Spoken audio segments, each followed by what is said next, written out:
You want sports? We got sports for you right here, Woodward Sports.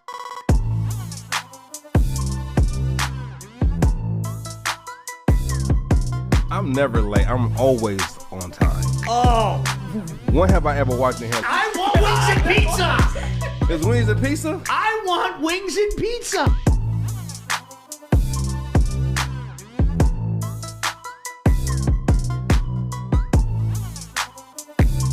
Yeah. I played with that gorilla. You hear me? Okay. You have a Tesla. You float here.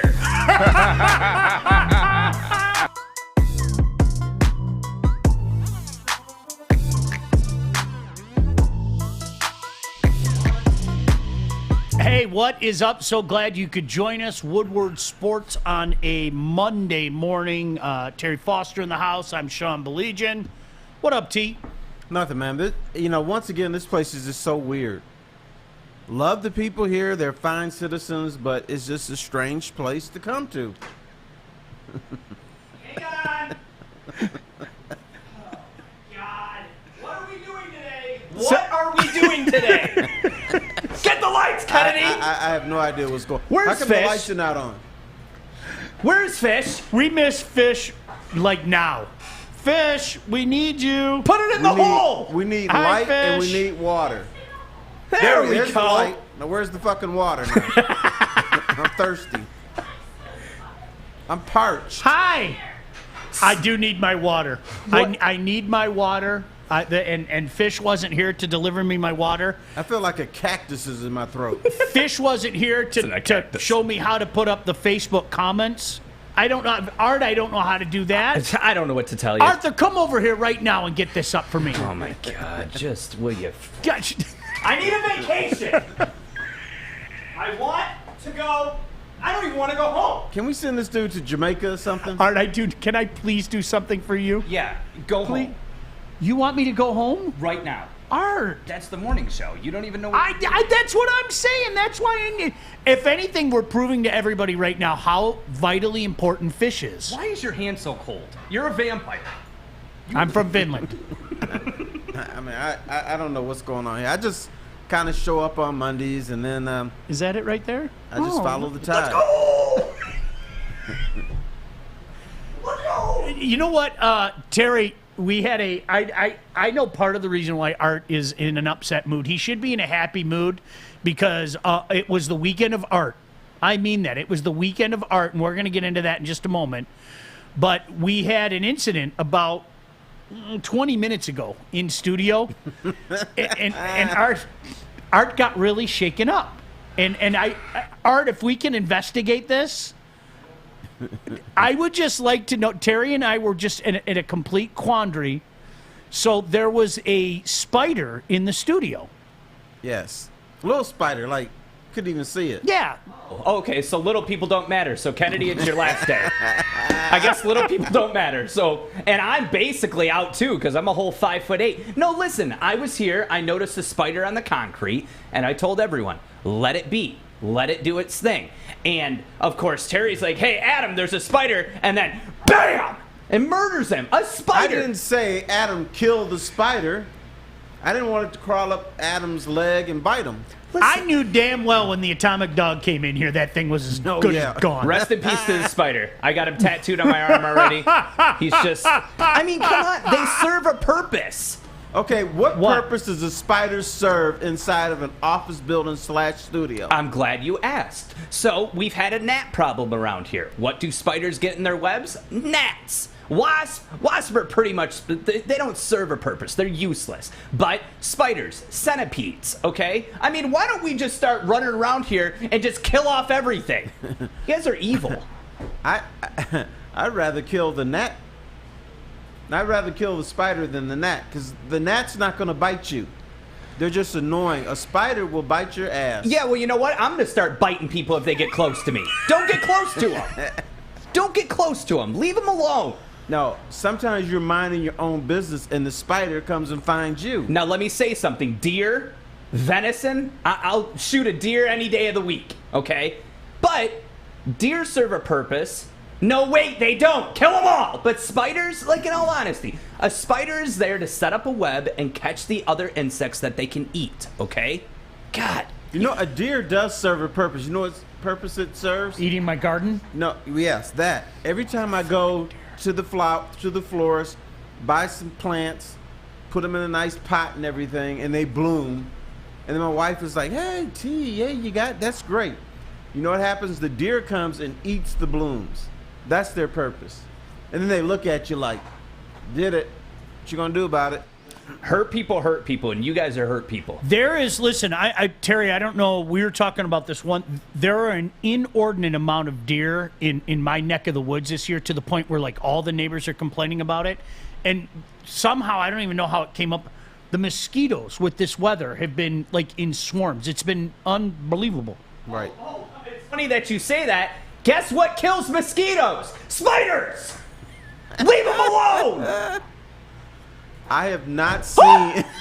He just did it again. He just stuffed another one. I want to I go have not home. seen one mosquito in these offices. Because of the spiders. I need a break. Someone close the damn... Get the fucking door open. Did you hear his shriek? God, man. He killed the spider again! Hey, who was your favorite all-time Piston? Mine? Yeah. Spider Sally? Billups. I like Billups. Wasn't John His Sally? middle name. The spider? No, the his spider. name was Chauncey the Spider Billups. That's a fun fact. Chauncey the Spider Billups. All right. I guess you don't know Pistons like I do. I sure don't.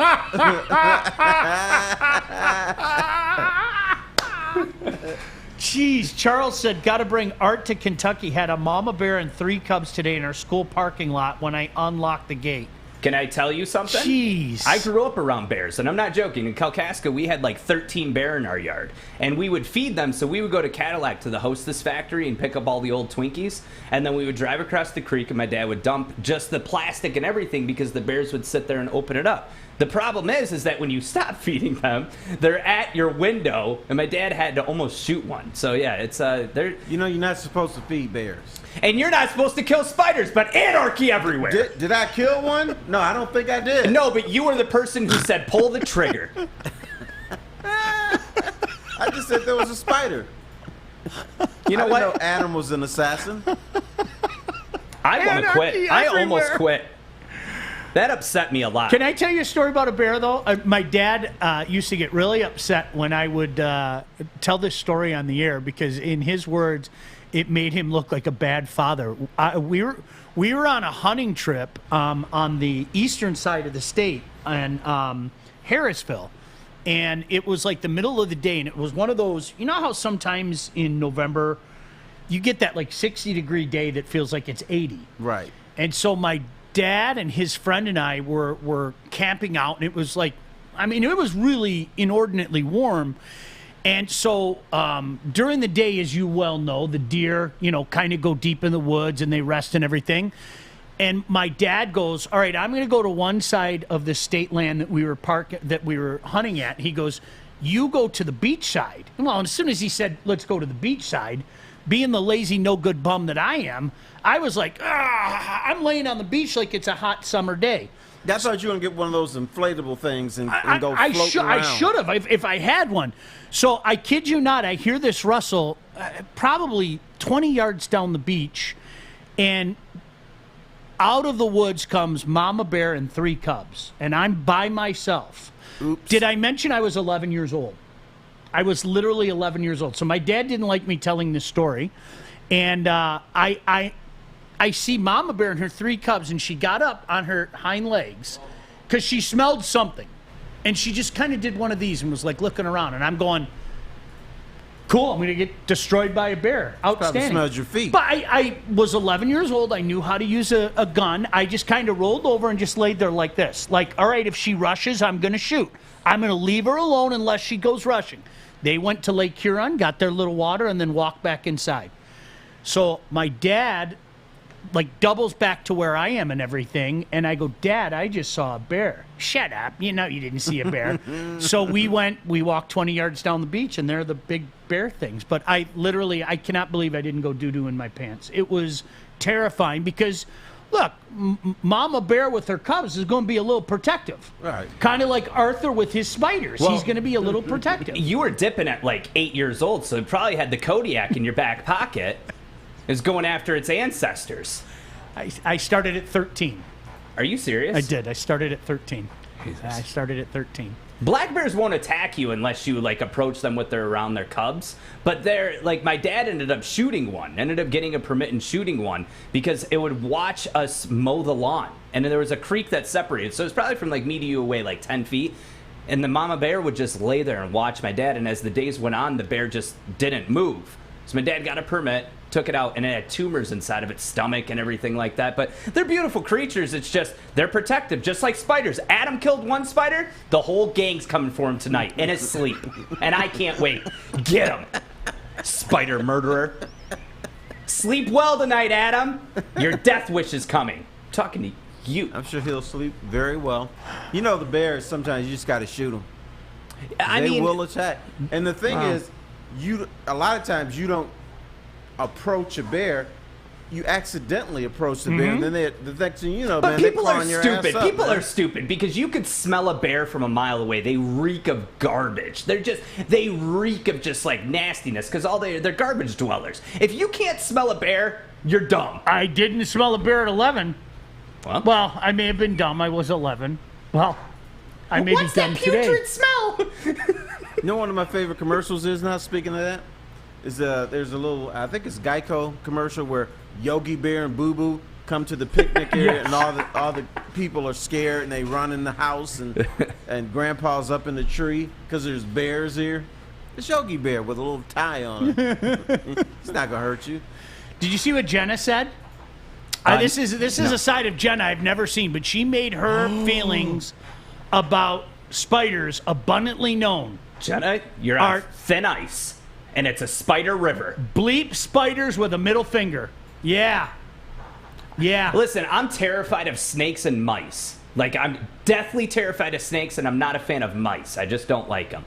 But I can understand that snakes serve a purpose. Spiders serve a purpose. Centipedes serve a purpose. There's people around here that don't serve a purpose, yet they're not getting stomped out. Brother, if there's a snake in this studio, somebody please shoot it. Oh, yeah. Yeah. Well, you got to let them, you just walk away. You say, you win today. And just walk away. Imagine if you're just hanging out, you're just a little spider doing spider things, and then all of a sudden you hear, you want a cow. Boom. MyBookie.ag. Bow. It's disgusting. Sean, I just have one thing to say. Crack is a terrible thing. I'm telling you, man. Holy smokes. You are something else. I'm sorry. You know what always cracks me up? These people that think that they have like a connection with like bears and sharks and everything. They're wild animals, you moron. Eventually, it's going to try to eat you. Wasn't there because that's what they do. They're wild animals. Who was the one guy that like raised the bear and then the bear ended up eating him? Well, the one guy in Alaska, Grizzly Man or whatever the hell it was called, and they found him like drawn and quartered. I mean, those things descended. Hey, wow, it's getting cold. We're hungry. Hey, look at that. There's a 185-pound human. Right. Yeah. How about my girl had a chimpanzee, and the chimpanzee ate her face. Yes. Do you remember that story? Yeah. Well, the thing is, they're animals. I have stupid fun facts in my head. It costs $30,000 a year to raise a chimpanzee. 30 grand. And then for it to eat you, that's money lost. That's a bad financial decision. I cost 5 grand and I won't eat you. Like, what are we doing here? Oh my gosh. Corey, thank you. Lions will be back to full capacity this season at Ford Field. Just announced now. Good. Let's go. Let's go! Do you know, I'm excited. Do you know what happened over the weekend, Art? I've been talking about this. I have not been to, like, a game, like, just with my buddies or my kid in, it's been years. We're going to the first game, a group of friends and I. We're going to go tailgate and do the I'm not going to a Lions game unless I'm working until they win a playoff game. For real? Then I'll go. So if you're a bunch of your old buddies from school, CT in the house, Terry, we're tailgating. I'll go to the tailgate. But you're not going to the game? No, let's have to work. I respect that. Sean, I have to bring this up because it's exhausting with you. every single time you bring up a fun thing you're going to, you say it so. Me and my friends will be. You took out 14 rows at Ford Field to take all of your friends to the game, and you couldn't text me. God, man, why do we even? Yeah, I'm taking you and Easy to L.A. Yeah, you and Easy are coming to L.A. to watch the Rams and Lions with me and my son. And then breakfast, lunch, and dinner included, right? No problem. No problem. Where do you want to stay? Pick your spot. Not no Holiday Inn. We're going to Matthew Stafford's house because you're close with him. Yeah, I'm actually, Terry. My son's going to be out in L.A., so I'm going out there first Sunday in October. So you have a place to stay. I have my son's place, yes, but I'm not going to. I'm going to get a hotel. Before we go to break, we have someone in the comments that brings up a great suggestion. So, Terry, I don't know if you know, but we have the saying around here that's "Let's go," and they want. Yeah, if you haven't heard that, then we need a "Let's go" from you, though. So I'll count it down. I'll give you a 3, 2, 1, and I want a big "Let's go." 3, 2, 1. let's go. There. Better than Sean's. You have been so mean to me today, and I'm going to get to the bottom of it because I legitimately thought you would be happy that I showed up at your little event the other night. My little event? Yeah. Almost at capacity event? Put some respect in my name, and also, you know why I'm hurt. And you know what? I'm going to tell everybody what a wonderful human being your father is when we come back. Woodward Sports. Welcome to the Call Sam Chopper Shop, where you can win a custom-built chopper while helping our veterans at the same time. Watch as the Bad Pig Custom team turns this bike into a one-of-a-kind classic chopper. And when it's finished, we'll be donating the bike to Volunteers of America Michigan to raffle off in support of our vets. A great cause to give back to those who've given so much. Watch for Call Sam Chopper Shop episodes on our social media channels and get your raffle ticket today at callsam.com/chopper shop. You know what? I mean, here's the thing. You just turned into Joik. You really did. Like there is some really bad things going on with you today. All right, Kennedy's in there doing something out of her comfort zone. She's pressing a button. I'm pressing more than one button. You just turned into Joik. What do you do, Art? What do you do, Art? No, what do you do, Art? What do you do, Art? Let me tell What you. do you do, Art? What do you do, Art? No. You didn't raise your hand. What'd you do, Art? Well, you are right. You pressed the button. Blissful Terry. You pressed the button. Blissful Terry said I didn't have to raise my hand. And you know what? I am whom I surround myself with. That's right. It's more like this. What do you do, Art? What do you do, Art? He's the That's cookie really breaker. accurate. No, that's what his voice sounds like. And you have to repeat it like at least 7 times. Art, raise your hand. That's what you did. That's what you just did to her. The poor girl's in there. You know what, Kennedy? Tip of the cap to you today. Thank you. I'm serious. Yeah, she's doing more than she's ever done. Congratulations. I'm sorry, Kennedy. I'm hurt. I'm called for. Before you talk. I'm sorry, Kennedy. I'm sorry. I'm just hurt today. I know, but it's not me that hurt you, so maybe take it up with the person it's always who's hurting the woman's fault. Equality. Welcome to it. Jesus. Men have been getting blamed for centuries. Now you want equality? It's always the woman's fault. Sorry, Kennedy. I'm over this. You look great today, and I really do mean that. You're doing. She's not a tucker today. It's crop, so I couldn't tuck. You know what? So, the crowd. Art, you know what? Kennedy is doing something she's not familiar with. I appreciate her taking the initiative. I appreciate her saying, let's go, and trying to do something. Don't chastise her. Okay. Sean, Papa Terry, I apologize to Kennedy for not being fish. Oh, okay. I see someone trying to take my brother's spot. I've got to say something. You know what I see? I I see a taller person in there than fish. By a foot. No, you're doing great today. I see someone trying to give our sweet little fish a vacation that he desperately needs. Oh, wait, what's a vacation? Okay, take one, Art. I'm sick of this. Take one. I can't. Get in there, Kennedy. Get some. Let me go press some different freaking buttons. Let me say what a vacation for me would consist of. I have no money, so I'm going to go home and take care of my kids. I do that every day. I don't have any money to go. What am I going to go to the Flint gas station to turn around because I can't afford the gas? What do you guys want from me? How's this become the art show? I'm sorry. Right. I know. Is your I'm name sorry. up there? I'm sorry. Somebody's got to hold up the content around here. Oh, jeez. You did. You put on some great content this weekend. All jokes aside, great job the other night. We had a really fun time out at Imagine Royal Oak. Thanks to the staff there. A majority of the Woodward sports people were there. It was great to see. Oh, jeez. It was great to see some people out there, like listeners and all that, and viewers. It was a good time.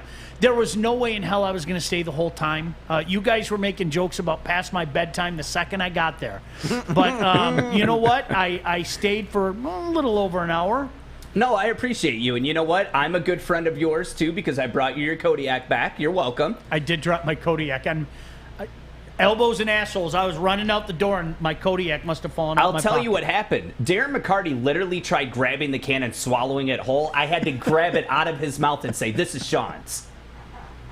So Darren is like a grizzly bear.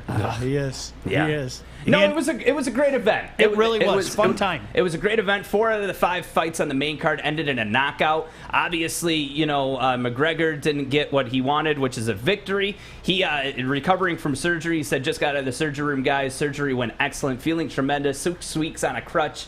And we build back. Let's go. And here's a video of him from the hospital bed, still with blood in his ears. What's up, fight fans? The Notorious here. Just out of the surgery room. Everything went to plan. Everything went perfect. I'm feeling tremendous. We got 6 weeks on a crutch now, and then we begin to build back. I want to thank all the fans all around the world for your messages of support. I hope you all enjoyed the show. I want to thank all the fans in attendance at the T-Mobile Arena. 21,800 fans in attendance. The place was absolutely electric. It was a hell of a first round. It would have been nice to get into that second round and then, to see what's what. But it is what it is. That's the nature of the business. A clean break of the tibia, and it was not to be. Dustin, you can celebrate that illegitimate win all you want, but you've done nothing in there. That second round would have shown all. And, onwards and upwards we go, team. We dust ourselves off, we build ourselves back, and we come back better than ever. Let's go, team. I asked you beforehand, and maybe he's been this way for a long time, and Terry, I thought you had a great quote that we'll get to momentarily. When did he become such a dick? Has he always been that way? Because I tend to agree with all the people, and I'm sure I'm tired of him. Say whatever you want about me. I don't care. Really, if you think that I've heard it all. Really. 10, 15 years ago, yeah, it would bother me. There's so much callous. I don't care. But you know what this fight should be billed as? The death of a salesman. Yeah, I love that line. I love that line. Fuck him. Let him move on and do his thing. I love that line. Now, when he's lost 3 of his last 4 fights, all he does is sell stuff now. He tries to sell fights like he's this badass that can kick everybody's ass. He can't do that anymore. He sells whiskey. He sells hope. He sells drama. He sells being an asshole. And guess what? People are buying it. No. Why? No. You know what, Terry? Leave the dude's wife out of it. Leave his family out of it. Like, come on. I don't have much of a line. That's one line I have. Look at her flipping him off. That is just...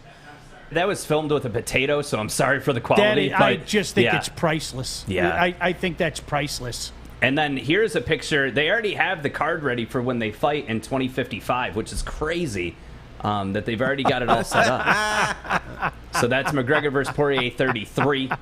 No, it was a great event. Here's the thing. Like, when it comes to Conor, everybody loves when he's trash talking when he's winning. And he's been unsuccessful at winning. I mean, it's bad. Is he? I know he made the comment a couple years ago about the kebab guy, about how she wore a towel. Has that been part of his repertoire in the last 5-6 years? Is attacking his opponent's family? Well, is that part of his repertoire? When it first started, it was light. It wasn't that bad. He would say, like, we're here to take part, we're here to take over, not take part. And it was light trash talk. But then once the money starts coming in, the fame starts coming in, Khabib really humbled him, but clearly it didn't work. I mean, the man is in a hospital bed recovering from surgery, still talking shit. My thing is it's the delusion of thinking that you can recover from that injury in 6 weeks. We have someone here at the network who had a very similar injury, and it's a 6-month recovery, and that's a 6-month recovery without training. He's not going to be in the octagon for at least a year. There's no way. He didn't roll his ankle. He didn't snap his ankle. He broke his tibia from the bone connected to it. It's something that you just don't recover from. The other issue is that leg kicks have always been a problem for him. If he's smart, he'll stick with the realm of boxing because he gets kicked in that leg that's already injured again. Hell yeah. It's done. So it's if you want to, I can pull up our reaction too. I do apologize in advance for the cussing. I had 4 out of the 5. I picked all of them right except for Conor. I went with my heart, and this is how it went down. Nice. Oh no, his ankle's broken, it looks like. It looks like Conor's ankle's broken. Please don't stop. Please don't stop. His fight. No, okay, end of the round. It looked like he might have broke his ankle. Oh, no. I think Conor broke his ankle. He just said it's broken. Fuck! He just said it's broken. God fucking damn it! You gotta be fucking kidding me. Oh no! Oh god. Damn it! I didn't see that. Fuck. Conor's ankle snapped. Oh my god. Yeah, the fight's over. The fight's gonna be over. Fight's over. The fight's gonna be over. Fuck! God damn it! Fuck! Yeah. So it was it was not the result I expected. But again, when you don't learn to check leg kicks, I mean, they just fought in January, and the leg kick was the reason why he lost that fight. Dustin attacked the leg, and then, got that finish. And then it happens again. Listen, I'm a Conor fan. I love him. I think he's done great things for the sport. But when you're sitting in the surgery room and you're still running your mouth, that you lost, man. Be humble. Arthur, can I ask you this, though? Based on that first round, why would you or anybody else believe that that man was in a position to win that fight? Let's pretend that his leg didn't snap like a twig. But watching that first round, why would you or anybody else believe that that man was going to win that fight? Because every fight in the UFC starts with standing up. And 10 seconds left in the round, that happens. I didn't realize the injury was that bad until they cut to the break in between the round. But every fight in the UFC starts standing up. We've seen it so many times where a fighter is getting beaten on the ground, the round ends, he comes back and gets the knockout. With Conor, you have almost like that mythical sense of reality. Like, oh, it's going to happen. He was getting his ass kicked. He was, and anyone in the comments or anyone in fantasy land that says that he was great in the first round, he had a couple good up elbows, and elbow strikes to Dustin. That guillotine lock that he had in, it was nothing. There was no chance. Can I make a comparison that Terry and I grew up with? And Terry, I don't know if you agree, but I want to ask you, Art. Mike Tyson would undo people early on because of the aura of Mike Tyson. And he would come out and look ferocious. And finally, you had a guy in Butter Douglas, okay? Butter literally said, all right, bring it, and I'm going to give it back. And after a couple rounds, you could almost see Mike going, oh, I hit this guy, and he isn't going anywhere.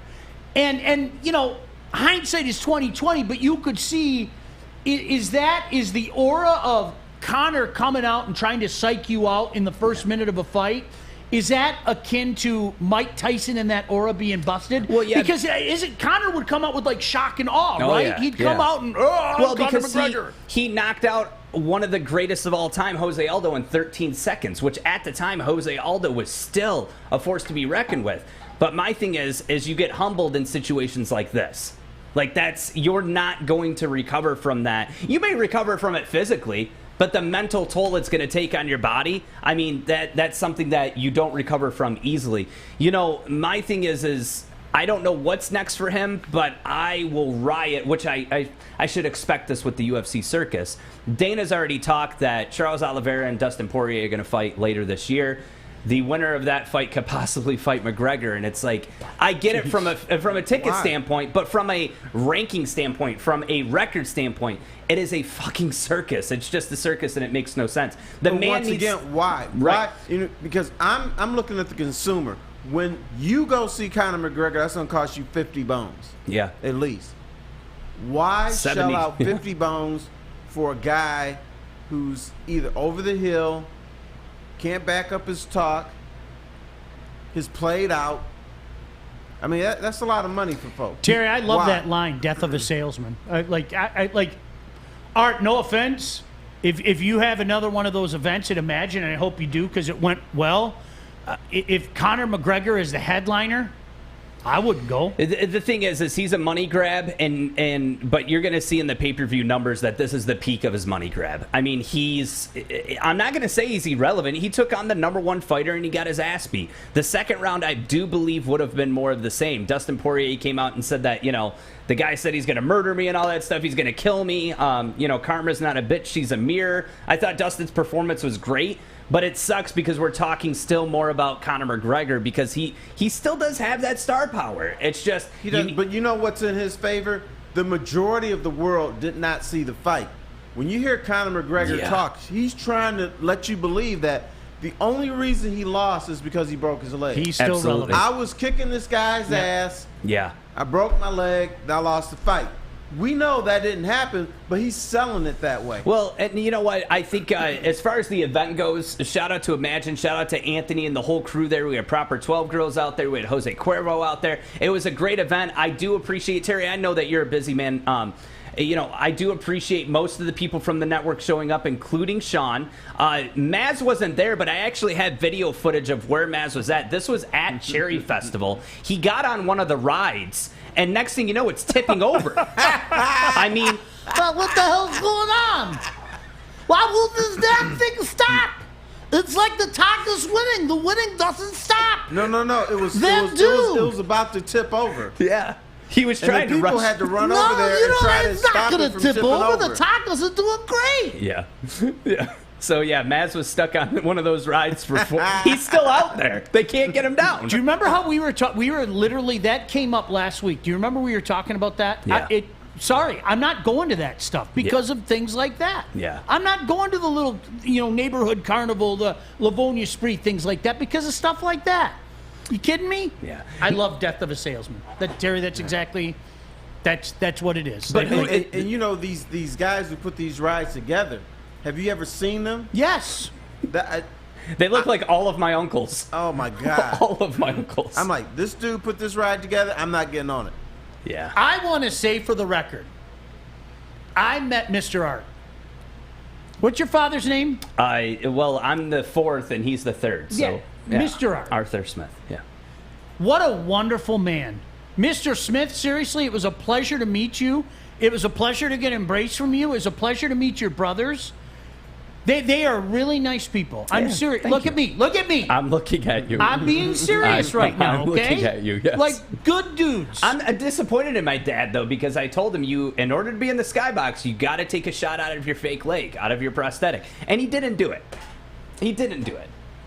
But no, it was great to have. D-Mac was out there. Both of my brothers were out there. My dad was out there. Everyone from Woodward that showed up, I appreciate it. And yeah, we'll do it again for another big fight. Obviously, pay-per-views happen every month, and we'll continue to cover the sport here at Woodward Sports. Just not for Conor. Yeah. Sorry. He's going to be out for a while. Yeah. Now, Art, you know what? By the way, that comment that you put up there, like what Poirier said about... Yeah. You can say that about me all day.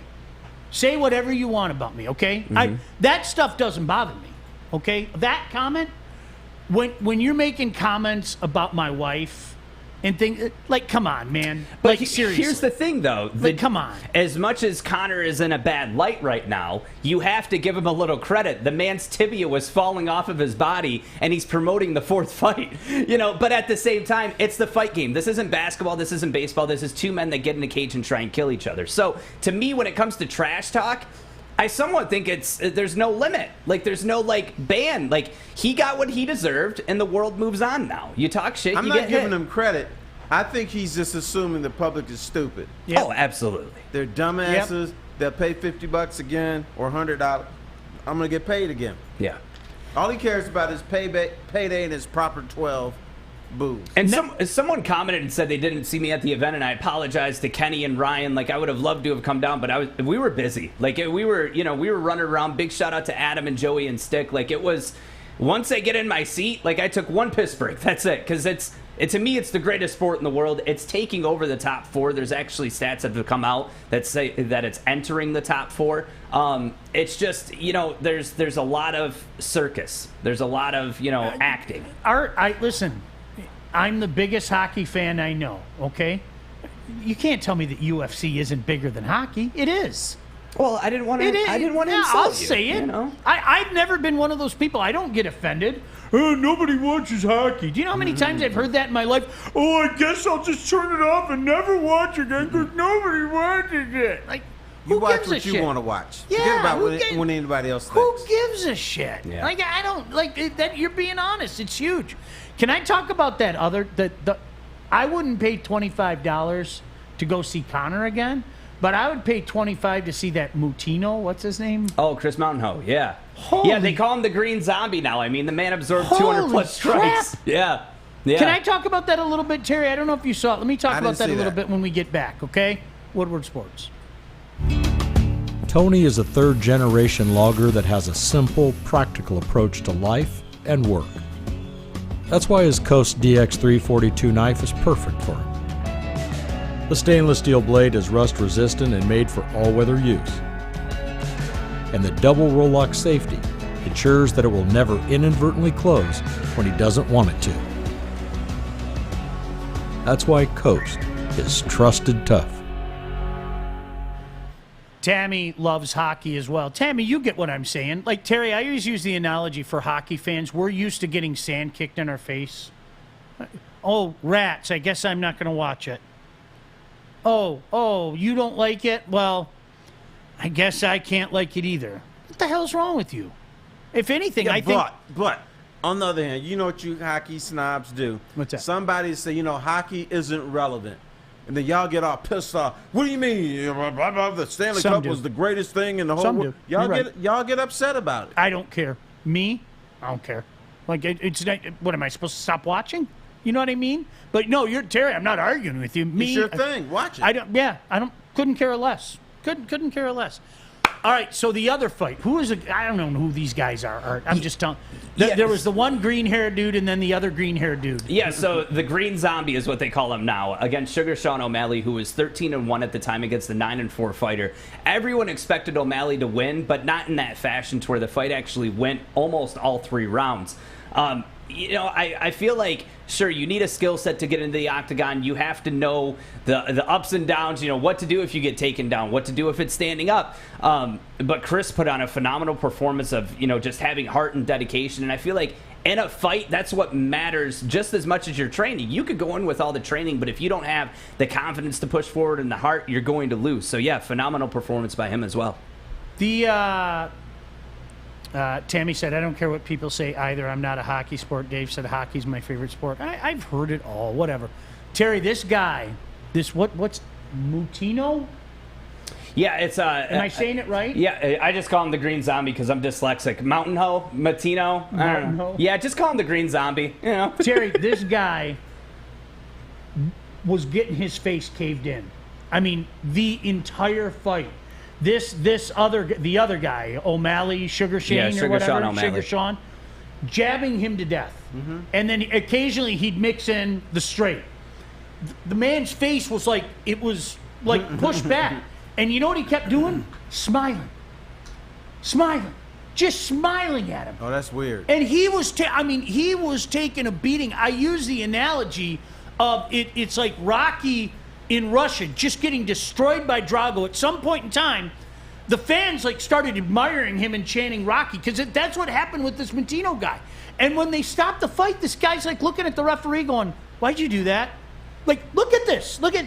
He got pulverized. And to me, Terry, I'm thinking if I'm this Sugar Sean, is that Sugar Sean O'Malley? Yeah. At some point in time, you get tired of punching the man's face. Right. Seriously, honestly, you get to the point where, okay, I am literally smashing this guy's face at will, and he's smiling at me and chirping at me. Now, somebody is smiling at you and you're kicking their ass. I'm gonna assume they're on something. Yes. I think it was just, listen, he made his UFC debut on less than 10 days' notice, and to come in and hold his own against a 13-1 fighter.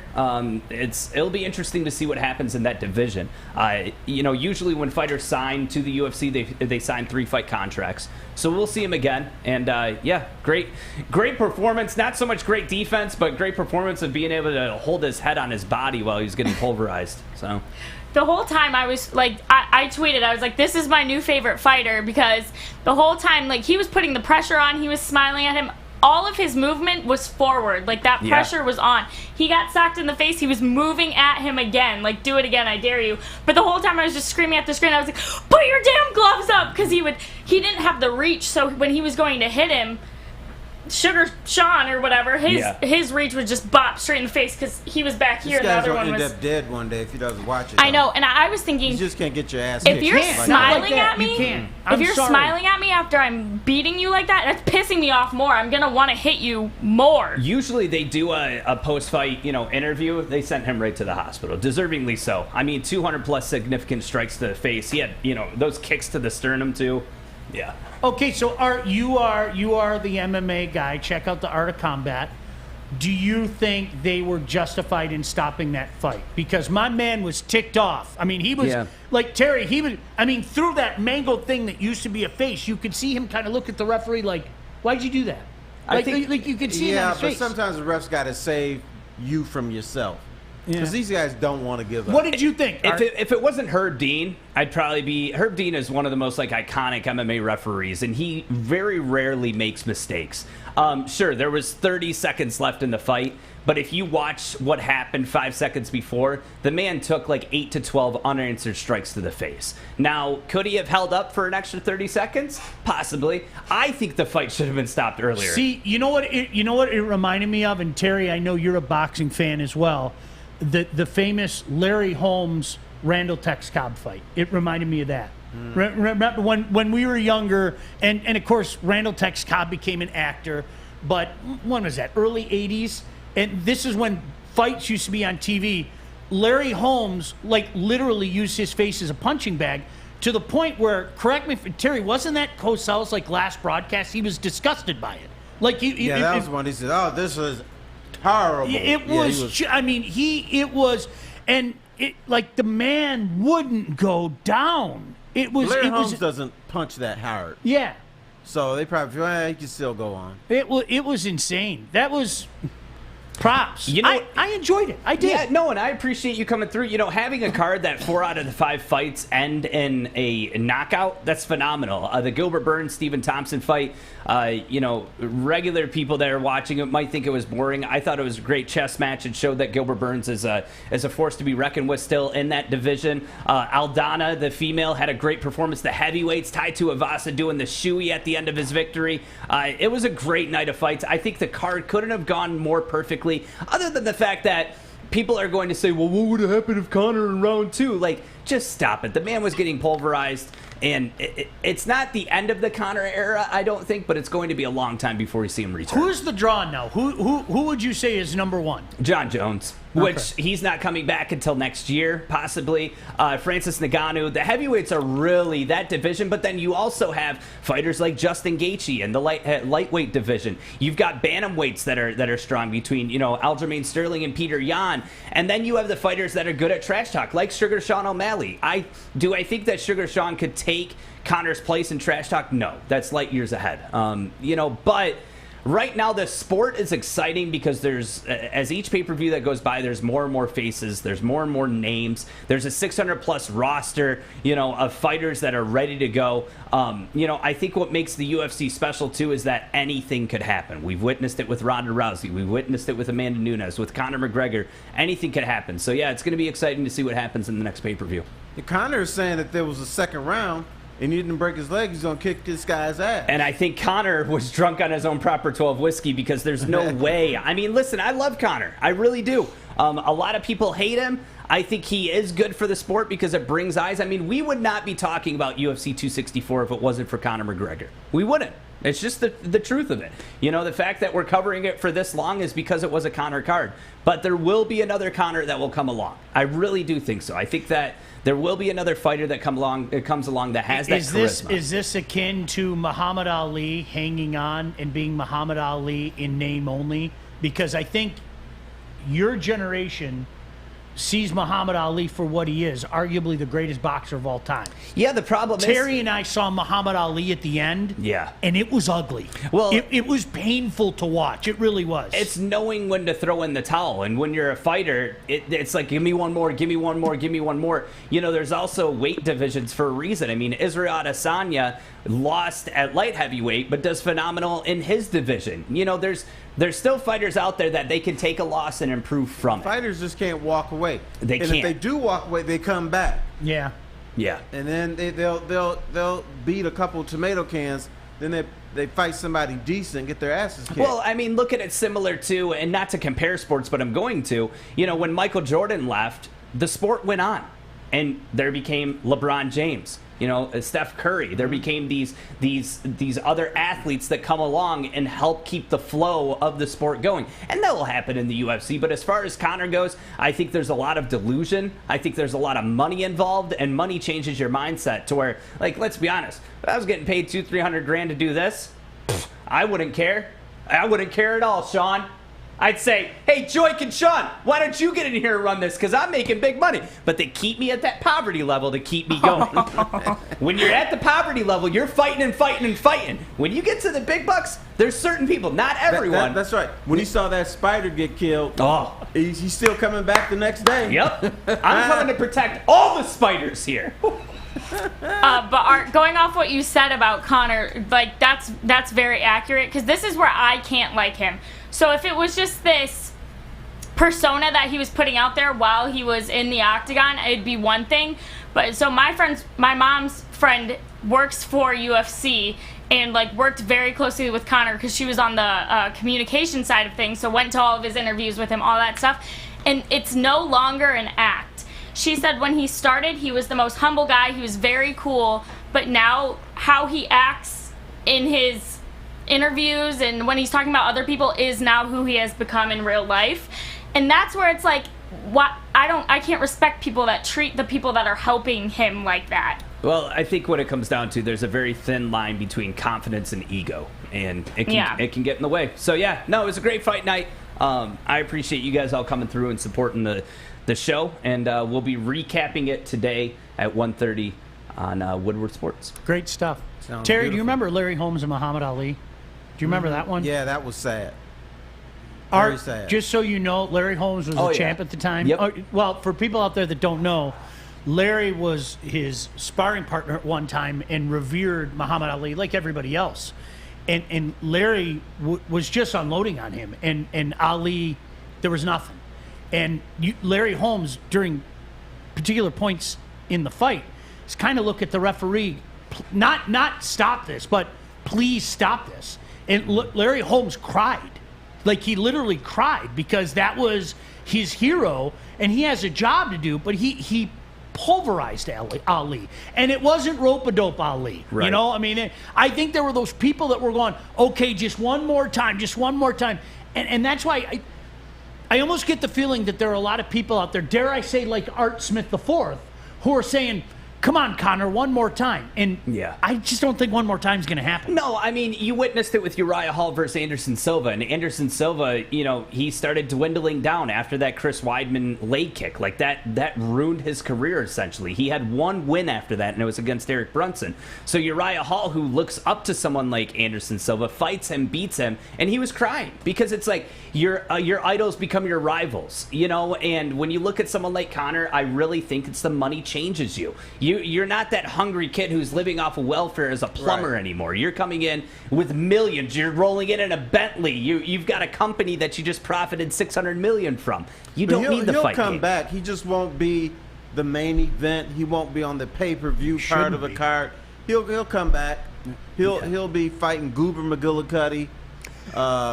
You know, it's a tough son of a gun. You know, the second fight of a night. He won't be making that much money, but you know, it's in his blood. But he's got to be careful because even Goober McGillicuddy might be able to tag his ass. Yeah. I like what Charles said 2 days after the fight, and Poirier not even being talked about. It's all about Conor. You're right, Charles. You're right. No doubt about it. Yeah. Ken said Sean is right on Ali Holmes' fight. He cried like a baby after the fight was finally stopped. It was pathetic. It was painful to watch. It really was. really It was sad. pathetic. It was sad. It Yeah. was downright sad. Art, I don't have the reads. Again, we miss Fish. We miss Fish. Kennedy? Do Tonight- you want to be good or great? By the way, I got I a did not message know from that was- Fish. I sent Fish a text this morning, and I said I miss him. And I asked him if he watched. I know the answer to it, but I said, "Did you watch England, Italy?" And he said it was a great final. Football is not coming home from England, but football is coming home for the Lions. 2022 Super Bowl. Woo! You won't hear Kennedy Let's say go! that. You infected. Let's go! You infected Fish. Art, love you it. I'm not infected infected. Fish. Choo-choo, get on the bandwagon train or get the hell out. That 17 sweet and young 0. lad has I'm been getting the hell out infected. then. I love it. Poor guy. Got the NBA Finals to talk about, got the soccer to talk about, and much like the Poyer fight, sadly, we're not talking about what a great end it was to Euro. We're talking about the idiots. The idiots made a comeback on social media. And for a guy like me, it's reason 2,998 why I can't stand social media. There are just horrible human beings out there. We'll tell you why when we come back. This is Woodward Sports. I'm looking to bring on another HVAC tech right now. We are recruiting 5 to 10 techs a month. We're looking to grow and expand. Every new tech we hire is from Northwestern Tech. The hands-on training is fantastic. They're always my first call. We love hiring Northwestern Tech grads. They come out trained and ready to work. Our program is only 10 and a half months, and our next classes are starting soon. So why wait? I'm looking to hire Hire a graduate of Northwestern Tech. Northwestern Tech. Northwestern Tech. Northwestern Tech.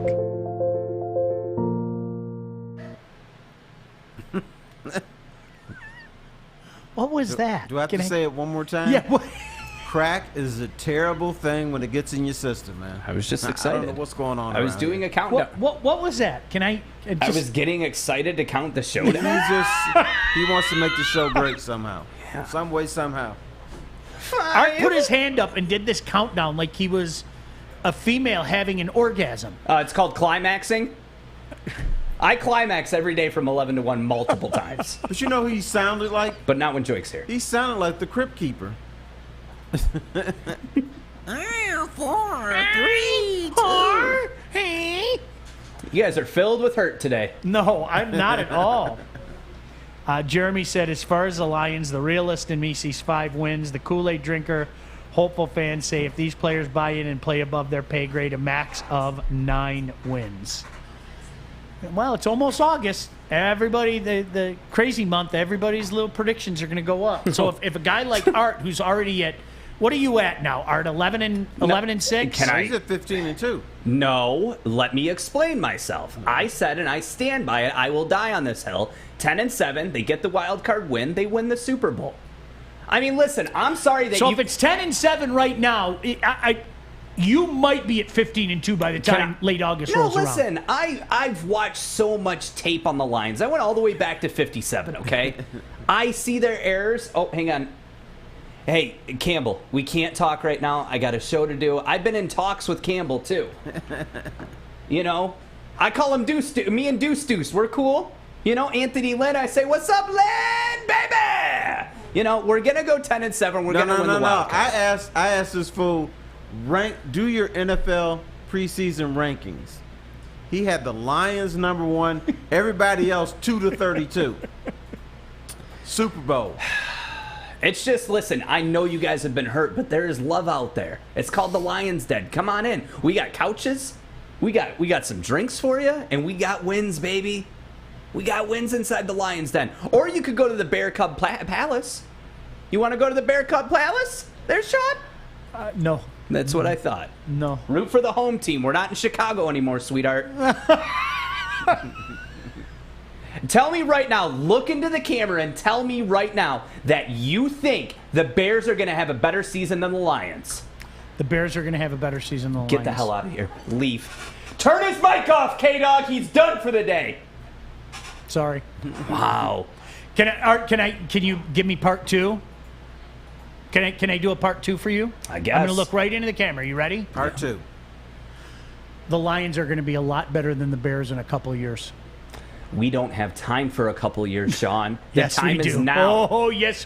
We've waited our whole lives. What's a couple years more? What's a couple years more? That's right. Hey, MCDC, cancel that exhibition game. And you know what? No tickets for Sean in LA. Give them to me, a true Lions fan. The NFL doesn't have exhibition games. They're preseason They're preseason games. Exhibition, preseason, all I hear is wins. All right, so there will not be a sweep. I didn't think there'd be a sweep, but props to the Milwaukee Bucks for getting it done. He has been unbelievable. He, of course, being Giannis, has been unbelievable. Terry, what was your take on not only last night, but I don't know if you and I have talked about this series as a whole just yet. I thought Milwaukee would get one. I think Phoenix is a better team. I think through 3 games we can say that, but Milwaukee got their one, and now there's a level of interest. Yeah, when the home team loses the games 1 and 2 on the road, they almost always win game 3. Because if they don't win game 3, then they get swept. So this was we got to show our home crowd we're worth something. It's worth coming out for game 4. But I think this series is going to be done in 5. I do too. I think they're too deep. It's nice. You get your little. It's almost like the Stanley Cup Finals. You know, the Habs got their little win in Game 4 and acted like they won the Stanley Cup. You know, hey, we didn't get embarrassed and all that crap. And then the Lightning took care of business. I really do. I hope I'm not too easily dismissing the Bucks, but I don't know. At least I've been consistent. I thought Phoenix looked the best all playoff long. I did. You know. And you're not going to win every game. No. The bad boy Pistons went 15-2, and that was phenomenal. Teams don't go 15-2 during the playoffs. No. So, normally what you do is you win in 6 and move on. Yeah. So nice win. People in Milwaukee are happy, but I think that's going to be about it. I really do. I think that's about it, right? Isn't that the general consensus from people, though? Yeah, I would think. Some think it's going to go 6. Like, game 4 is going to be tight. But I think some way, somehow, Phoenix is going to walk away with it. And if they win game 4, then they'll go home, close it out, and that'll be it. People on social media that seem to think that the NBA, it's like a conspiracy theory, that they're pushing this agenda that the Suns won't get it in 4, and they helped the Bucks get the win last night. Like, you see that a lot with other sports of people talking about, like, the refs screwing up the game. Like, I mean, let's be honest. One of the refs did ruin Trae Young's career, and I'll die on that hill. But what do you say to people that, like, think that the NBA is almost, like, planned these games ahead of time? I think it's junk. I don't think they understand the league. One thing I always hear, and it just pisses me off, is, oh, they got momentum going. No, there's a thing called pride.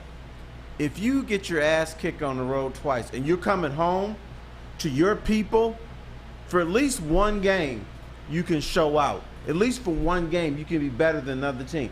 It's not the refs that gave it to you. It's not the league that gives it to you. It's the fact that I don't want to be embarrassed. These are our fans we're playing in front of. And I may not be able to do it for 2 games, but for 1 game, I'm going to be a bad motherfucker. Whew. And that's what happens. It's so funny because everybody's bringing up the Scott Foster factor. And, Terry, you know what it reminds me of? It reminds me of about 15 years ago. Oh, well, tonight's a loss. Bennett Salvatore's on the floor. I mean, how many times do you hear that, right? Now, what the league does do is there are games during the regular season that are programmed for you to lose. You played 4 out of 5 nights. You're playing that 4th game on the road. The other team has been resting for a day or 2. You're going to lose that game.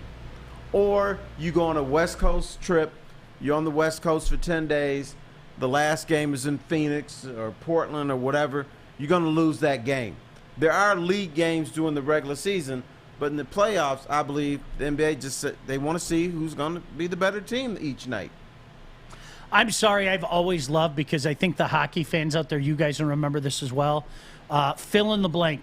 Hogarth hates the Wings. I love that stuff. Like, he looks at his schedule. All right, I'm going to be in Boston on Monday. I'm going over to Toronto and Montreal on Wednesday. Oh, yeah. Yeah. Wings and Hawks on Friday. I get to fuck the Wings. You know what? You know what's funny? I just read a couple stories 2 weeks ago. Minnesota newspaper wrote, the league hates Minnesota. Yes. Officials fuck Minnesota. And not just the professional teams, but the Gophers, the Stars. They don't like them. And then I read another story. Out of New York, of all places, they don't like the Jets. Or they don't like the Islanders. And they don't like the Devils. So each fan base believes that the leagues are after them, and they're not after anybody else. But in other cities, they write and say the same stuff. Yeah, they're after us. They don't care about you, Detroit. They like you. They like you, New York. They like you, Miami. But each fan base, see what happens. Each fan base looks at every game, and they look at it differently. For instance, I covered high schools. Play at first base. Tight play. You got half the crowd saying he's out, and then half of them saying it's obviously he was safe. So we don't see the same games. No.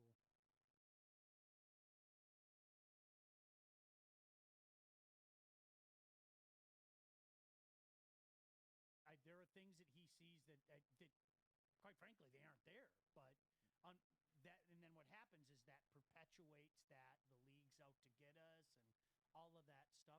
I was glad that you didn't include the Twins because, like the Minnesota Twins, my entire lifetime, when the Tigers go to Minnesota, just expect crazy things to happen. Just every gosh damn time they go to Minnesota, crazy shit happens. It's incredible. I don't know what it is about that place. It's like a house of horror. And it used to be the same for Boston Garden. Yeah. They talked about the leprechaun. Yep. You knew something weird. Not necessarily the Pistons are going to get fucked, but something strange weird's would gonna happen. Yeah. Like Isaiah would be driving the lane, the ball wouldn't bounce anymore, or just stupid stuff like that would happen. You know, it's interesting because I've noticed, both the Montreal Canadiens and the New York Yankees have this saying, the ghosts will show up, right? Meaning from their illustrious history, both franchises obviously have taken a big step back in recent years. The Habs have really taken a big step back. But when things start to go well, you hear Derek Jeter, back in the day, Derek Jeter would say it. Don't worry, the ghosts are going to show up. And then something happens and it flips around a series or whatever. And you heard the Habs say that a lot.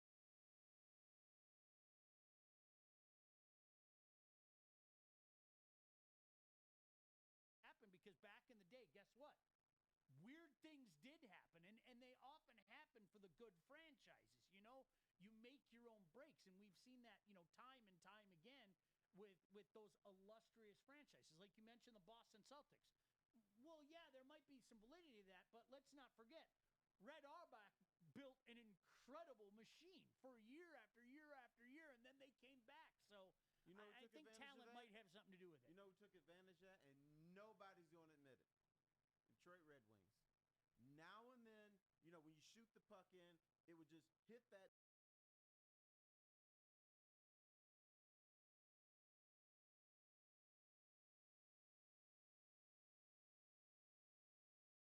So, but you make your own luck. Absolutely. No doubt about it. All right.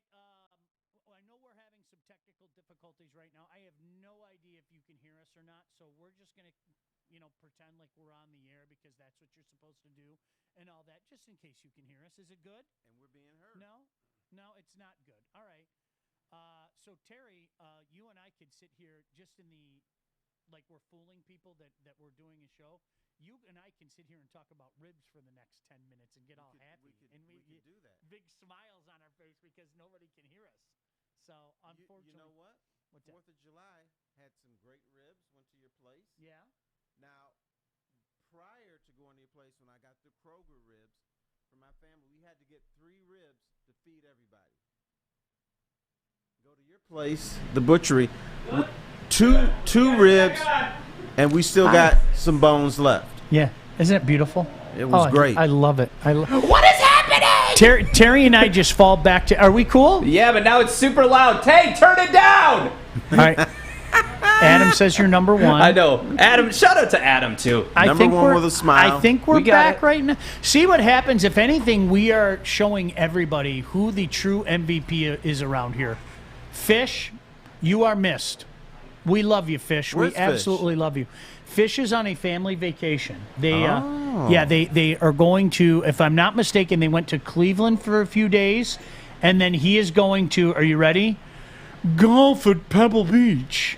Oh my God! Fish. Now, how do you go from Cleveland to Pebble Beach? They're not. Last time I checked, they're not close to each other. Yeah, he's got some family in Cleveland, and I guess they're all going to fly out from Cleveland and go to Pebble Beach.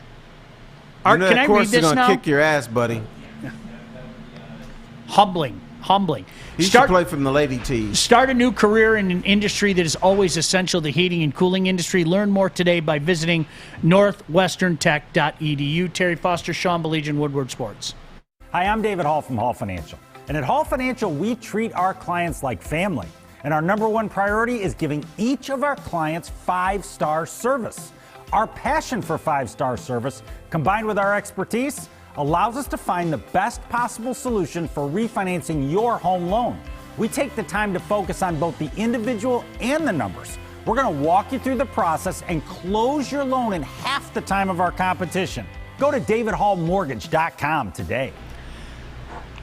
How are you blaming Kennedy? Kennedy didn't do anything. I'm going to get Kennedy's back here. Okay, thank you, but I think I actually did do something. Oh, why would you snitch on yourself? Because I don't like to lie. Hold on a second.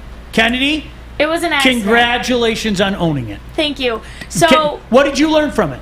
I need to be careful because this is a very tight booth. I don't know how tight it looks right now, but I'm in this chair and I have to like jump to get in it because it's too high for me, and I think the chair slammed into this thing and it slid the whole mute. So don't make that thing mistake up. again, right? No, I'm gonna carefully get into this chair as gracefully as possible now. She owns up to her mistake. You know what another person would have said? You know, a spider got on the controls. and, Okay, Mr. messed up the whole Johnson, thing. make those changes. You guys are all in a world of hurt now. You know, I was doing a show about a month ago where a guy like hit this button and took us off the air, and we all had to wonder aloud what happened. that And didn't. you know what was the crazy thing about it was? Mr. Johnson was standing Was like here. 5 feet away I will tell the you. entire time. That was Tira, not Art. That was Tira. He comes in, he takes over my body, and Tira's just, and he took it down. I can't help it. But no, I am sorry, everyone. I really had no idea what happened. Kennedy, it happens. Just like, hey, Arthur. I didn't take the whole stream down though. So. Arthur, what did I tell you? It happens. Don't worry about it. Yeah, Learn from it. Don't let it until happen the again. line comes out. That line. Don't let it happen again. I'm not letting it happen. I broke the power button. Kennedy, he legitimately did. That's not. I know. He really I was did. so mad. That's not an exaggeration. When you put 14 different keyboards and my hands can only adjust to one. He took the button out so it can't happen again. Yeah. See, we learn. We learn Just here. the funniest thing about that, Terry, like that day, he had been talking for days about how terrified he was that Chad was going to be here. And it literally happened seconds after Chad not only arrived, but was sitting like 5 feet outside the door. Can I say something? And like White, he just got. Why are you snitching? White is. Chad doesn't know about the whole story. Yes, he does. No, he doesn't. Yes, he does. Oh, you talked to him and probably told him, Chad, and then you're not gonna believe what he did. He knows everything. He just pretends that he doesn't know.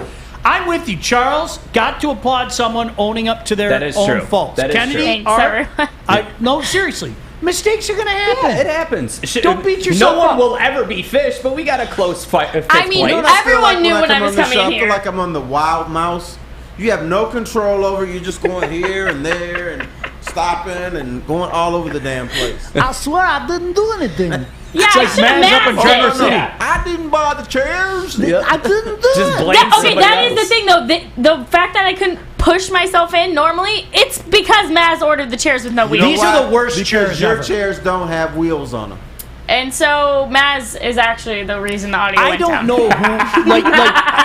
Are we like 100% certain that he ordered these chairs? Like yes, really and truly? I sent his the name transcript was on the bill. Yeah, I had the bill and I sent it to them, and that wasn't me, Artie.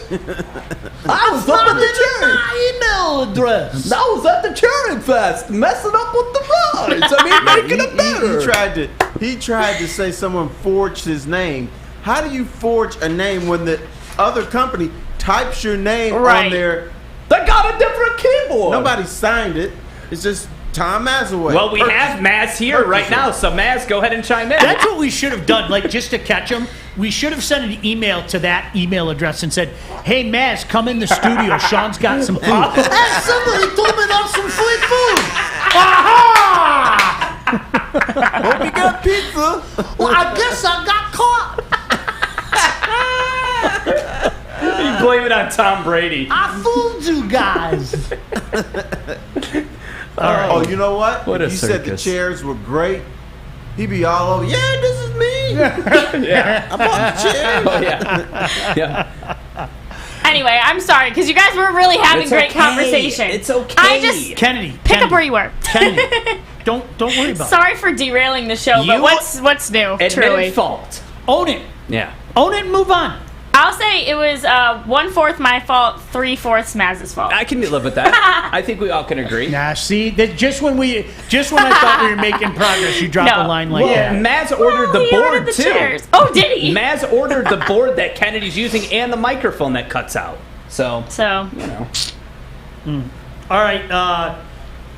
You know what I want to know? What's that? Is Al Avila a boob, or did he get this draft right? I'm not saying anything. Oh, God. Not saying a damn. Do you know what it is, Terry? I am going to say something. Do you know what it is? And I wish that people would wake up. This is the never-ending rebuild. It is. It's the never-ending rebuild. Do you know what Al Avila just did? He just bought himself a contract extension. He did. Now, I want you to think about this.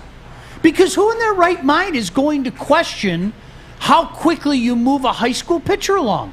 Well, you guys got to remember, we've got some young pitchers, and we're trying to build this the right way, even though the guy's been on the job for 6 years now. 6 years. And you have people out there, and if you don't believe me, Terry, you and I have talked about this. I tried to reason with this unreasonable human being over the past few days who just wants to give Al a total free pass. Well, Al hasn't been allowed to spend. That's not true. And I factually brought up the gazillion dollar contracts that he threw out his first year. Well, no, you're a moron. And okay, fine. So what has Al done well? What has Al done well? No attack, call somebody names when you can't back it up. And so finally I just went like this. You don't want to know, but there's this false narrative out there that Al hasn't been able to spend.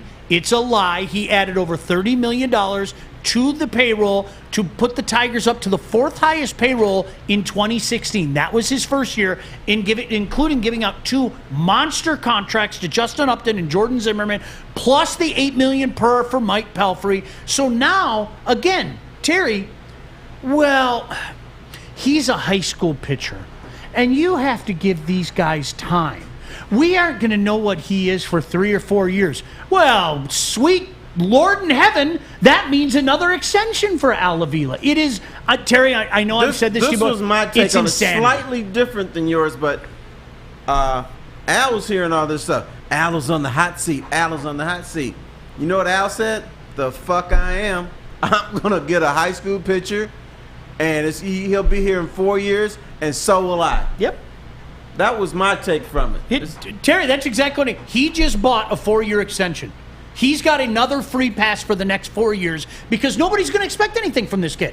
So when his contract is up, they have to give him another extension because he's building something special here, just like Steve Mariucci. How people can't see this, I will say it again. There has not been a bigger free pass in this town than Al Avila. There hasn't been. There hasn't been. It's easy to blame Jim the owner. Harbaugh got a free pass for about 5 years until people woke up. You know what it is, though? This is, and I agree with you, okay? But at least Jim Harbaugh had good teams. It's not what people paid for. It's not what they expected. The Tigers are atrocious, and they're atrocious right now. And stop being there. They're cute. Look at them. They're 11 games under 500. Like, not going to... Hey, we moved up to the 22nd best team in the league. That's what we're dealing with Brother, you know what I was tired of hearing? Ooh, the Tigers going to be above 500 by August. They got an easy schedule coming up. They should win them 80% of their games. No, they shouldn't. It's not a good team. This is not the case. They're shutting arms down or limiting innings, and it's they're not a good team. They're not going to be 500. Nope. Arthur. Sean, I will say that you are a person that sticks to the same thought process. And what I mean by that is, let's compare it to the Lions and let's compare it to anyone else who is managing a sports team or is the head coach. With Avila, obviously he needs to go in your opinion, right? But if the same thing happens to the Lions, I would think that you would have the same thought process as, hey, it's been 6 years of this whole new regime that started in 2021, correct? Well, you know what we did? I did it last year when I was doing the broadcast. I mean, you figured out early in the season, and I said it on the air during the broadcast, this isn't working. We have to accept that this isn't working. And it wasn't just Matt Patricia. I know Bob Quinn tried everything he could to distance himself from Matt Patricia. Wasn't going to work. They were tied at the hip, and I think he realizes that now. But at some point in time, you have to look at it and go, all right, this isn't working. And when I say this to people, this is when you kind of see them wake up, but then they can't wake up because, yay, everything is awesome. Terry, 6 years. The man's been on the job. It will be 6 years at the end of the month. That's what he's been on the job. And you know what people do? They fall back on how, golly gee, beautiful, chock full our farm system is. Well, and to which point in time I go, what happened to the 3 center fielders of the future we were supposed to have? What happened to the multitude of catchers of the future? Why is, to Terry's point, Casey Mize being shut down? It's insanity. It is absolute. And you know what makes it worse is you have these people out there that are adamantly defending him, and they're coming up with false narratives like he hasn't been able to spend. And so I send a picture. I get to the point where I just start sending screenshots. All right, here's a screenshot of the Major League payrolls in 2015 compared to 2016. Here is the article talking about Jordan Zimmerman's monster contract. Here is the article talking about Justin Upton's. And you know what it becomes then? Not, oh, I guess you're right. You're just a moron. You're a hater. Okay. Okay. All right. I'm sorry. I'm not telling you what you want to hear. And as God is my witness, I've never been that guy on the radio, and I'm never going to be that guy on the radio. It doesn't mean that I'm always going to be right, because I've been wrong. I was wrong about Bob Quinn. I flat out wrong about Bob Quinn. I thought Bob got it. I thought having personal conversations with him, I really thought that guy got it. He didn't. So you know what you do, Kennedy? Like the start of this segment, you own it, huh? Well, I fucked that up, didn't I? You know what? And it's not that difficult. And Terry, I don't get it. I look at Matt Millen, okay? And Terry, here's an analogy a buddy of mine and I were talking about. Matt Millen still had people out there in 2007, no matter what any of you say, that defended him. Matt Millen got to the almighty high water mark of 7-9, and do you know what people were saying? They're heading in the right direction. Why would you want to cut bait now? They just had their best year. Well, folks, 2001, 2002, 2003, 2004, 2005, 2006, 2007. It took you that long to get to 7-9. Like, think about that. And that's what I look at with Al Avila right now. 2015, the end of 2015, after Dombrowski was cast aside, this guy took over. 16, 17, 18, 19, 20, 21. This is Matt Millen territory. Except, you know what the scary thing is? You're not going to have the high water mark of 7-9. They're going to be worse than that. And you have people defending this guy. Terry, for the life of me, I don't get it. Maybe it's because he's such a nice guy. I don't know. And he is. He's a really nice guy. I don't get it. I think part of it, it's baseball. Because baseball, you draft guys and you don't see them for 4 or 5 years. And so you've got the beat writers, and I feel sorry for them, but the beat writers are fed bullshit all the time that, you know, our farm system is better and things are coming. Just wait, just wait, just wait. But in baseball, which is a slower sport, they can sell the just wait narrative longer than any other sport. And guess what? We buy it. Do they ever? Right. Do they? And that's why, again, this is my mistake in life. I shouldn't speak factually. I often say, hey, how about that return from the Verlander trade? Oh, what? There's nothing there? How about the trade from the J.D. Martinez? Oh, what? What? There's nothing there? How about the return? Remember Daz Cameron? Daz Cameron was going to be a star. He was going to be the center field of the future for 10 years. Mm-hmm. And before him, it was Jones. It's just, these are the things that, do you forget? It's easier to call the guy a hater, dumb, moron. I get it. Could never be Al Avila. Oh, no. Terry, we're on the exact same page. Al Avila just bought 4 more years. Mm-hmm. Enjoy, fellas. Enjoy. And by that time, we'll already be on the next. This is our shortstop of the future. No, this is our center fielder of the future. No, this guy really is our catcher of the future. What's the over-under that Detroit roots. What's the over-under that he'll be there for the next 15, 20 years? I won't go that far.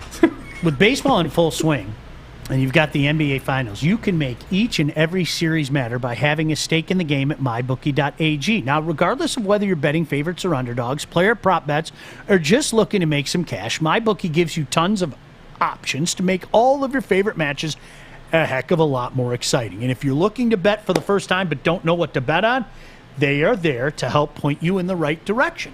Like, you could, for example, how soon is it going to take for somebody to tell me, even though I dropped hundreds of pounds of truth bombs on you, that I'm a moron and don't know what I'm talking about? And when I ask you based on what, you say nothing but repeat yourself, that I'm a moron and don't know what I'm talking about. You could bet on something like that, for example. Go to mybookie.ag, sign up now, and use your promo code Woodward to get your first deposit match halfway up to $1,000. Let them know we sent you. Use promo code Woodward to get that free deposit bonus and start your day off with a W. Bet anything, anytime, anywhere with MyBookie.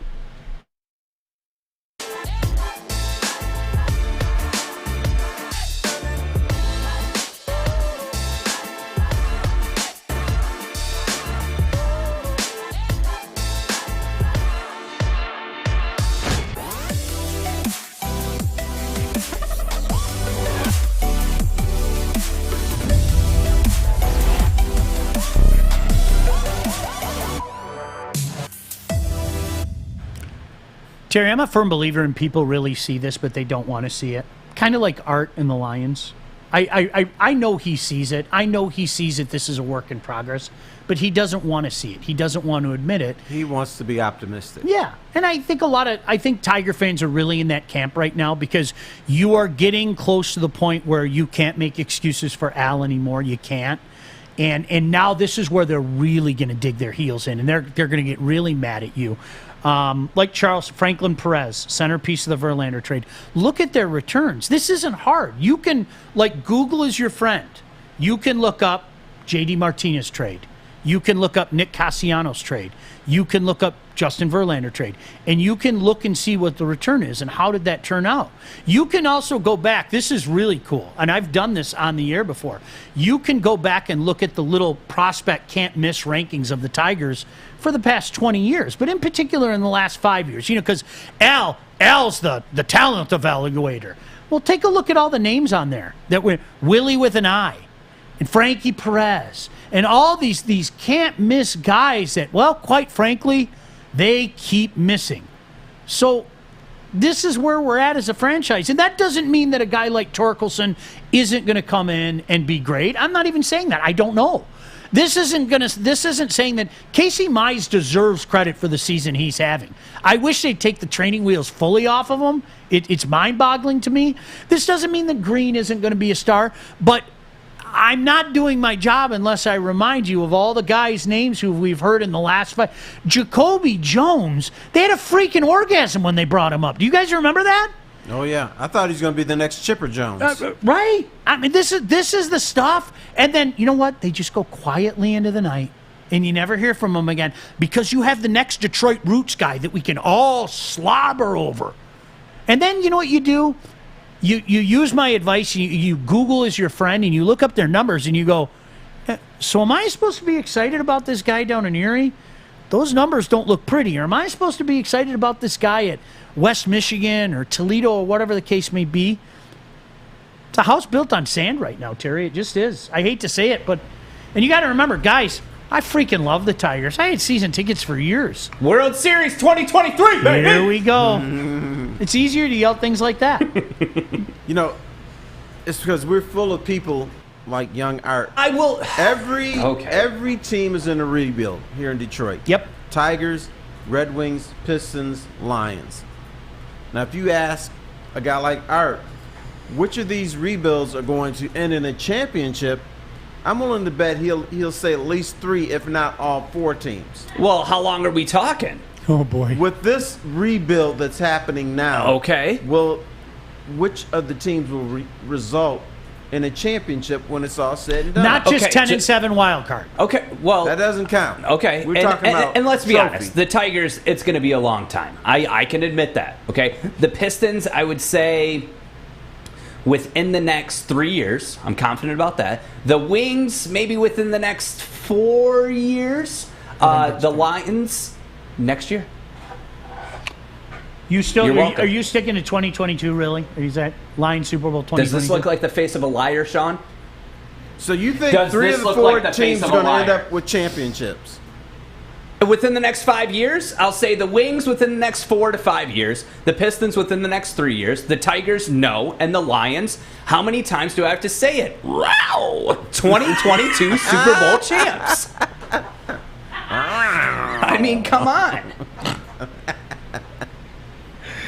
I like what Charles said. In the next couple weeks, we're going to see Grossman going to Atlanta, Scope probably in Milwaukee. Avila gets back a couple of prospects. See, and you know what, Charles? That's what frustrates me, because this is what I finally told this guy that I was trying to reason with, and it was easier to call me a moron. I asked him 3 different times. I said, what has Al Avila done well? Just tell me what he's done well. Do you like his trades? Can't say yes to that. Do you like when he could spend money? Can't say yes to that. So what do you have? Well, his drafts. Well, you know what? I'm sorry. I can't pat a guy on the back for taking a guy #1 overall that was a no-brainer. I can't. I'm not, and I won't. If that's what he's done right, taking 2 guys that were considered no-brainers at the top of the draft in Mize and Torkelson, I'm not going to join that party. I won't join that party. And he said, Tigers are in year 6 of a 5-year rebuild. And that's exactly what it is. That's exactly what it is. It's the never-ending rebuild. Yeah, but Sean, I guess you don't like facts. I only spit facts. And listen, what was the fact that you spit? What I just said. Q-tips, get a sponsor, okay? All right. All right? The Tigers are going to be a while, okay? Everyone else within the next 5 years. Detroit is coming back. Hockey town. Football town. Basketball town. Detroit basketball. Now, if you need an announcer, Pistons, hit me up. I got you, baby. You know, I keep hearing Twitter's not the real world, but I got yelled at by a couple of people on Twitter that said the Tigers are the closest team to completing the rebuild. You know what that is? We love going to Comerica Park. We love getting drunk out there. We love 70-degree nights. We love 80-degree days. So because of that, Tigers are going to finish it off and make us happy. So we have 3 million people for this. Don't do that. Don't do that. Don't do that. Look like Jack Nicholson, man, in The Shining. It's Little Nicky back at little Shawnee. I'm getting really tired of all the dumbasses out there. Just okay. It's a wonderful, wonderful world. It is. It's a wonderful world, and I'm. Art, you know what? I agree. I think Terry and I are on the same page. I'm going to be intrigued. I agree with what you just said about Steve Yzerman in particular. You know what? You've got 2 more years of grinding. I'm telling you right now, whether you guys want to hear it or not, you got 2 more years of grinding with the Wings. And then I think you're going to have a couple years of good teams.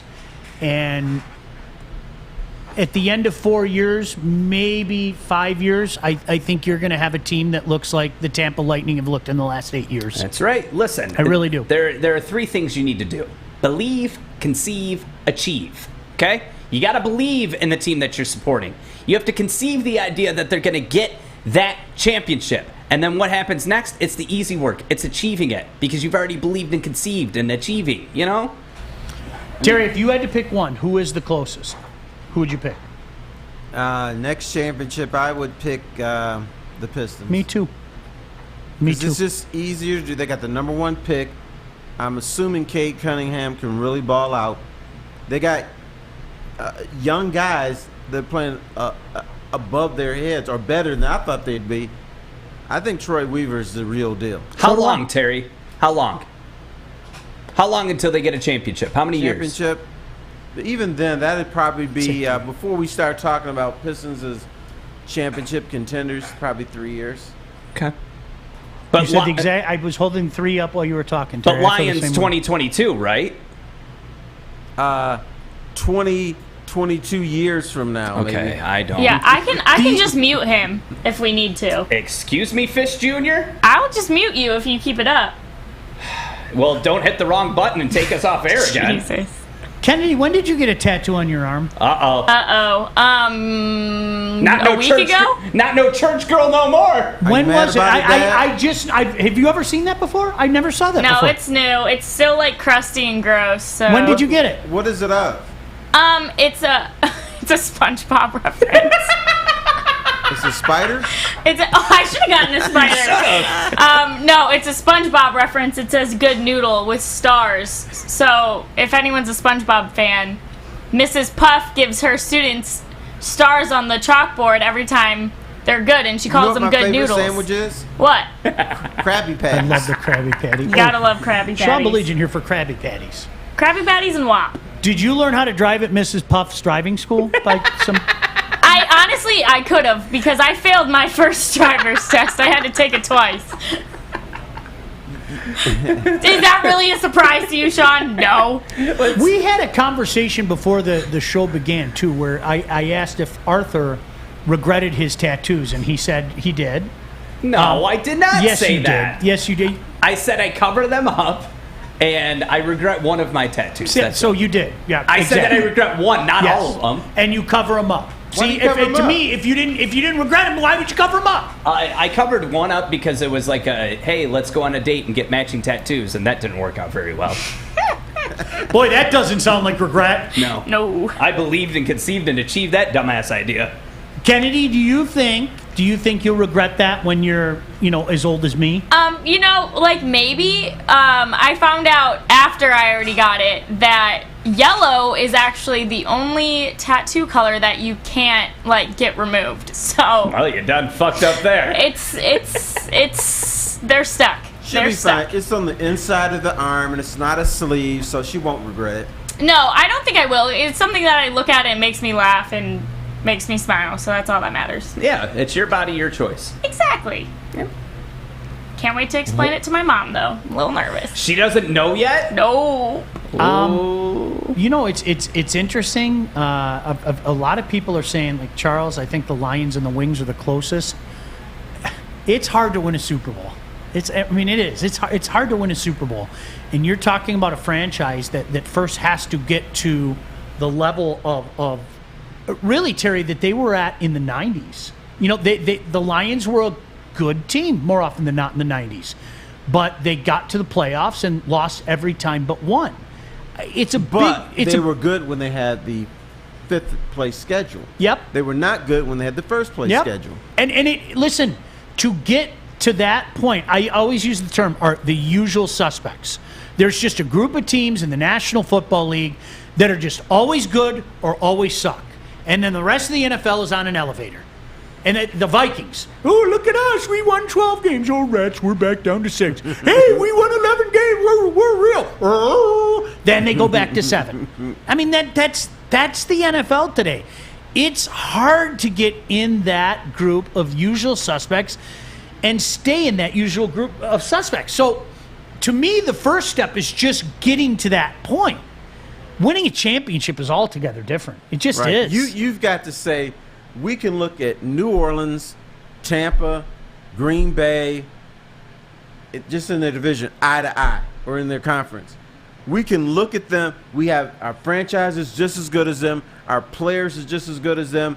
And our coaching is just as good as them. I don't know if that's ever going to happen. And Art, I want now. Can I piggyback on what Terry just said? I mean, you're going to anyway. Go ahead. To hammer the point home, all those teams that he mentioned, right? In particular, the Packers and the Saints, and the prolonged period of success they had with Hall of Fame quarterbacks. Guess how many Super Bowls they had between them?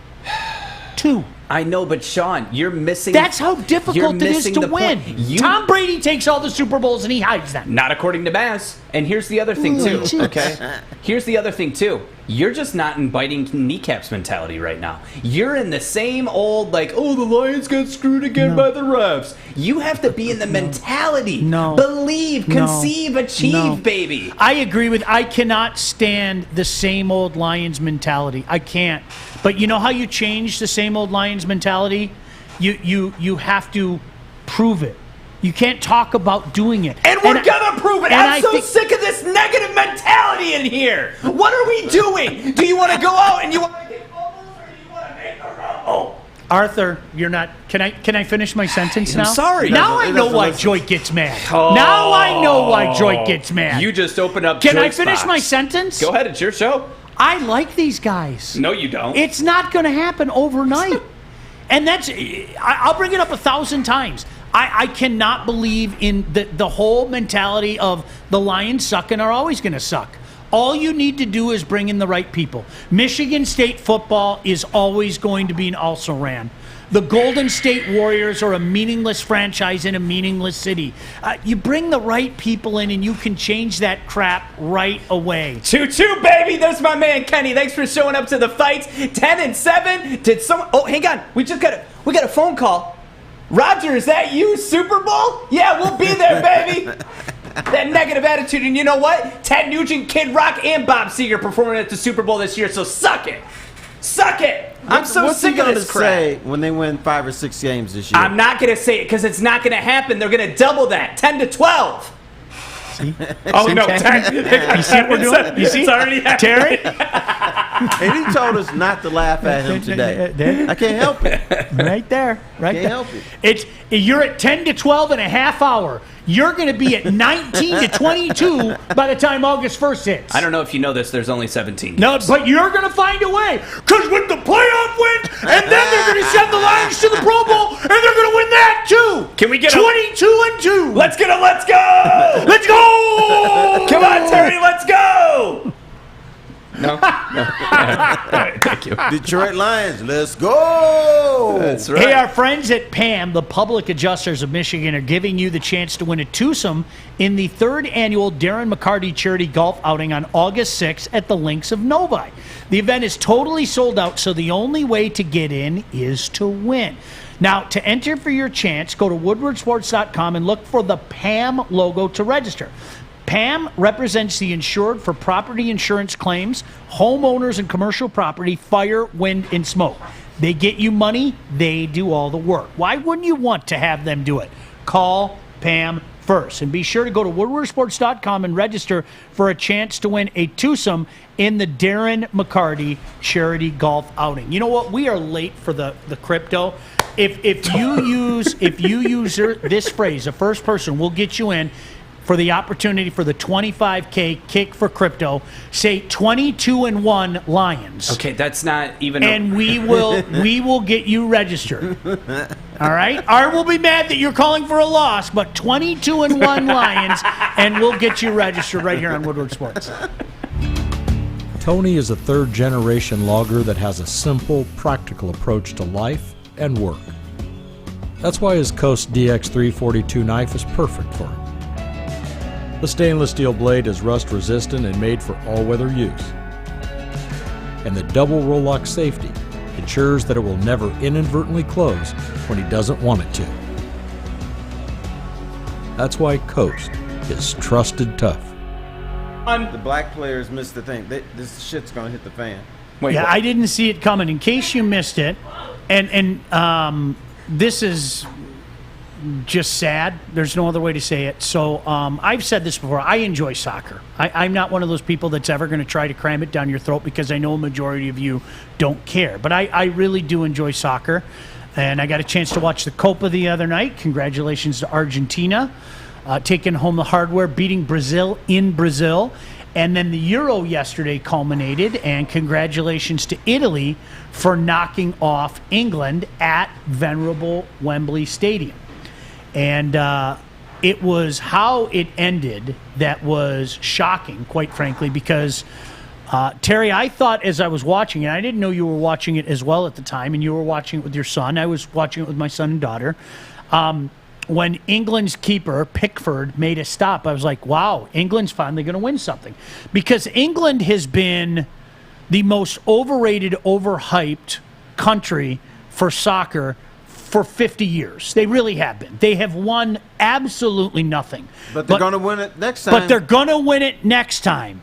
Don't you worry about that. Al Avila's their general manager, and he's got all these prospects. Just wait till you see him. He'll show you.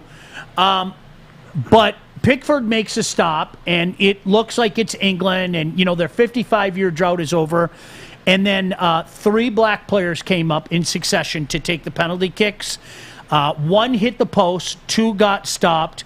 Italy hit 2 out of their next 3 goals, and Italy ends up winning the Euro. Terry, you said you saw it coming. Yeah, I turned to my son. I said, Brandon, they're gonna blame this all on the black players, and it's gonna be ugly. Because I just don't have faith in society. Society almost always turns things into a racial thing. You know, it's not just in the United States, but in England and Europe.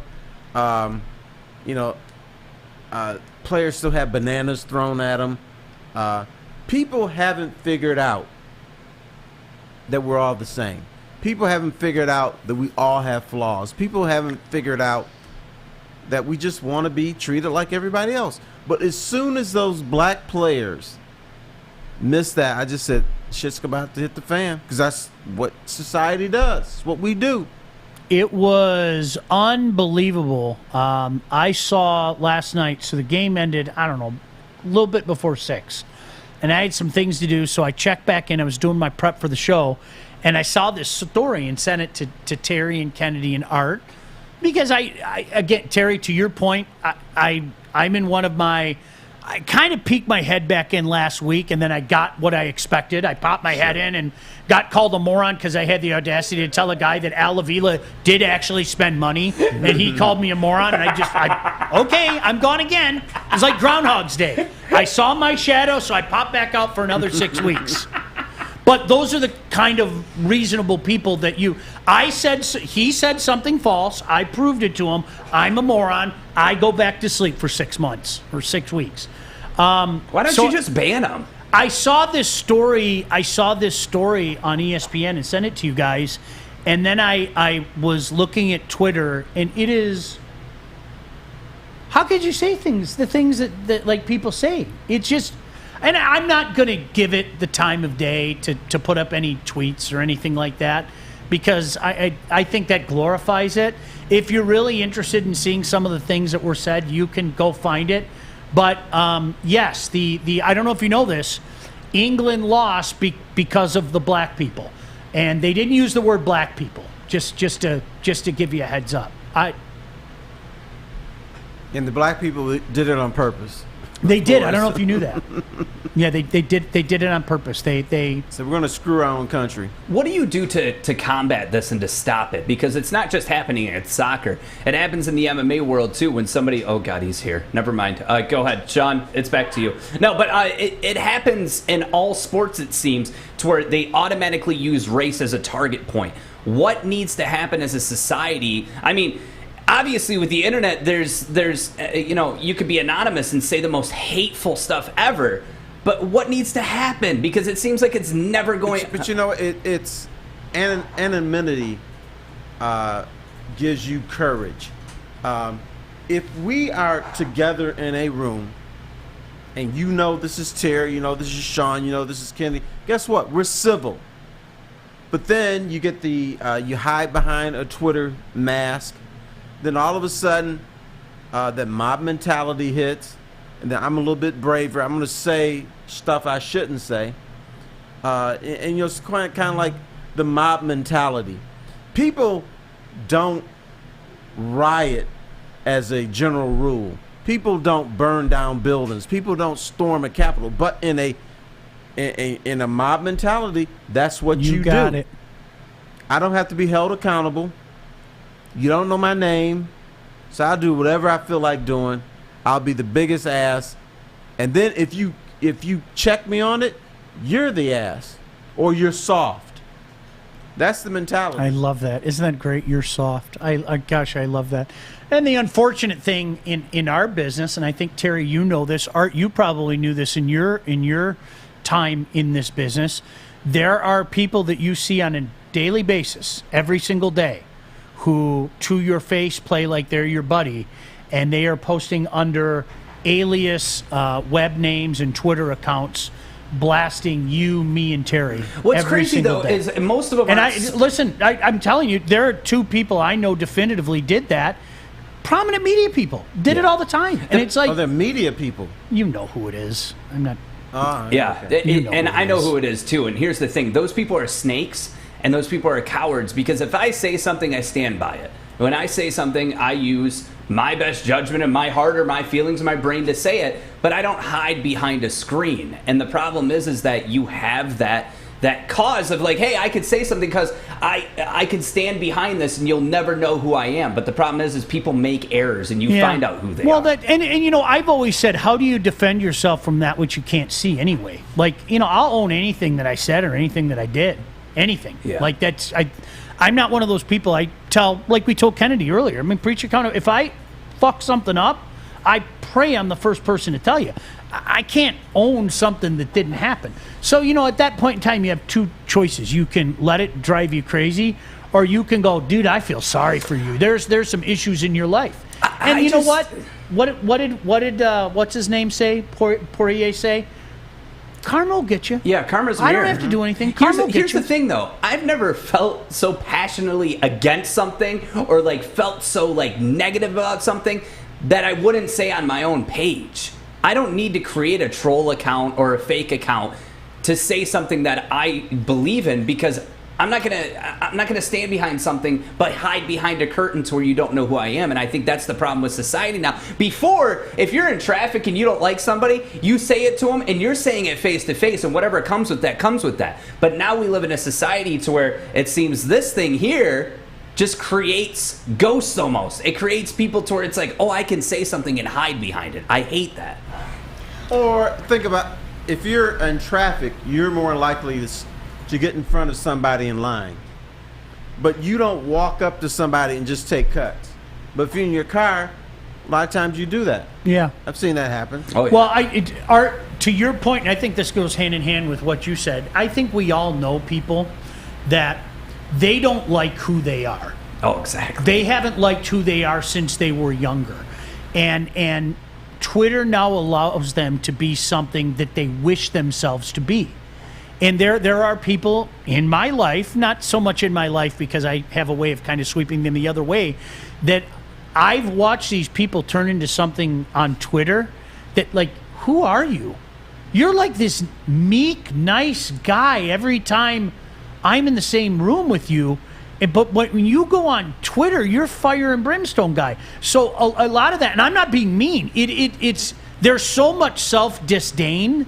There really is, that allows them to go on and be something that they aren't. How many accounts have you guys personally blocked? Like, I feel like you two have dealt with it more than others because of your following. You guys have to have a huge number of people to where it's gotten to the point where you're like, you know what, blocked. I don't see how you guys deal with it, because at the end of the day, we're talking about sports. We're talking about something that should be fun and exciting. And just because people don't share the same opinions as you doesn't mean that they should attack you or your family in a negative light. That just... I told you, Terry, I don't know if you were here that day. I told you one guy thought he was being a wiseacre, and he sent me my address. Oh, yes. In a DM. Yes. And I said, come on over. Come on over. Well, we can do it. We can do it any way you want. Come on over. I can put a bullet in your throat. I can take you out on the front lawn and whoop you. Come on over. You could hit him with the electric car if you wanted to. I can put that electric car charger up his ass and fry him. Come on. Are you serious? And you know what? It was an argument. It wasn't even an argument. It was one of those kind of like talking with crazy Alavila guy. There was a right and there was a wrong. And he got so mad, like, well, oh, yeah, I'll show you. Okay, well, now you know where I live. Come on over. You're welcome over my house. That's the people, too, that see you in public and they're nice.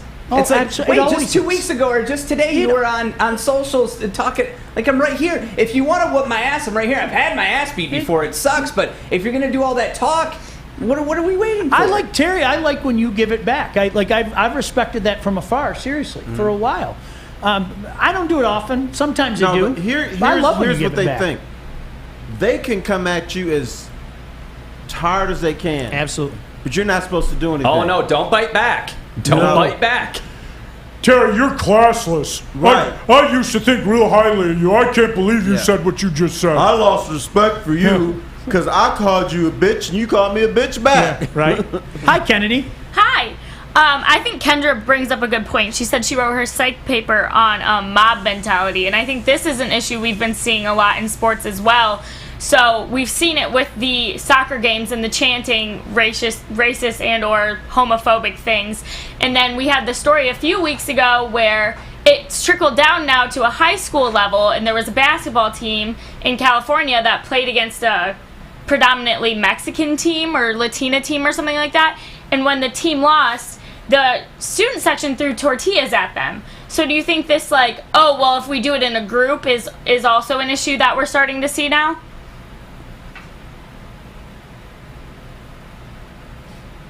People. And you know what? It's hard sometimes, like, all jokes aside, it's hard to not look at society that way.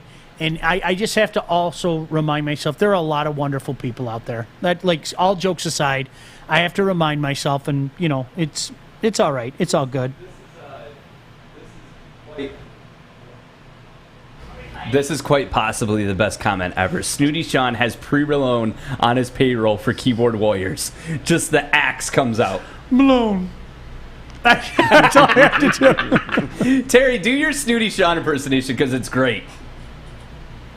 I'm Sean Baligian, and Woodward Sports is so lucky to have me because I do have 2 air conditioners, 2 heaters, and a house that could house all of you guys if I decided that's what I wanted to do. And I got a dog that will bark at your ass, but he loves me. Corey with a K ran in. Oh, no, I'm not going to a break. When Corey with a K runs in, okay. I'm going to Corey with a K. Mr. Johnson, they're missing breaks. Go ahead, Corey. Go to a break. It's not breaking news because I want to. This may take a couple of minutes when I tell you what I got to say.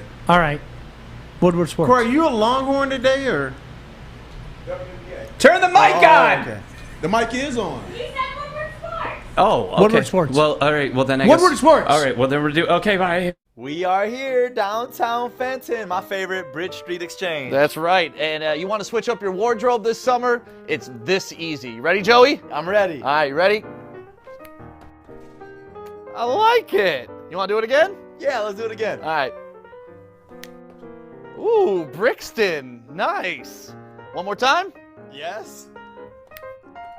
Ooh, I like the hat on this one, too. Ready to do it one more time, Joey? I'm getting tired. One last one. All right, let's change it. Bro, where's your shirt? You need new clothes this summer. Bridge Street Exchange in Fenton. That's where you need to go. Thank you, guys. Happened before the break. Oh my God. Well, okay, I'll explain myself. I will admit fault, but I'll snap these fucking headphones right now. I swear to God. Give me permission and I'll snap them. Actually, I don't need permission. They're broken. I'm only half Helen Keller with these damn things. Hey, Eric, can you do me a favor? I can't hear you, but sure. All right, can you step out of the studio and come here and look at Adam for a minute? Okay, no, because I'm not doing this with you today, Adam. He has to show you something. There's something running around on the floor he wants to show you. If there's a spider in someone... it's not running around anymore. He wants to show you his new shoes. Did he really kill the spider? Again? Corey with a K, what do you got for us? So, I'm not trying to be funny. I'm going somewhere with this. Yes, you are. I am. You're a baseball fan, right? Mm-hmm. Big one? Yeah. You, Terry? Yeah, not a big one, but I like it. What do you guys think about Shohei Ohtani? I think it's a great story. I think just have fun with it. Sometimes in life you got to have fun with it, right? Right. Stephen A. Smith. Oh boy. Suggests that Shohei Ohtani cannot be the face of baseball because he needs an interpreter. What do you think about that? This is what happens when you don't believe what you say and turn into a walking bit for the last 15 years.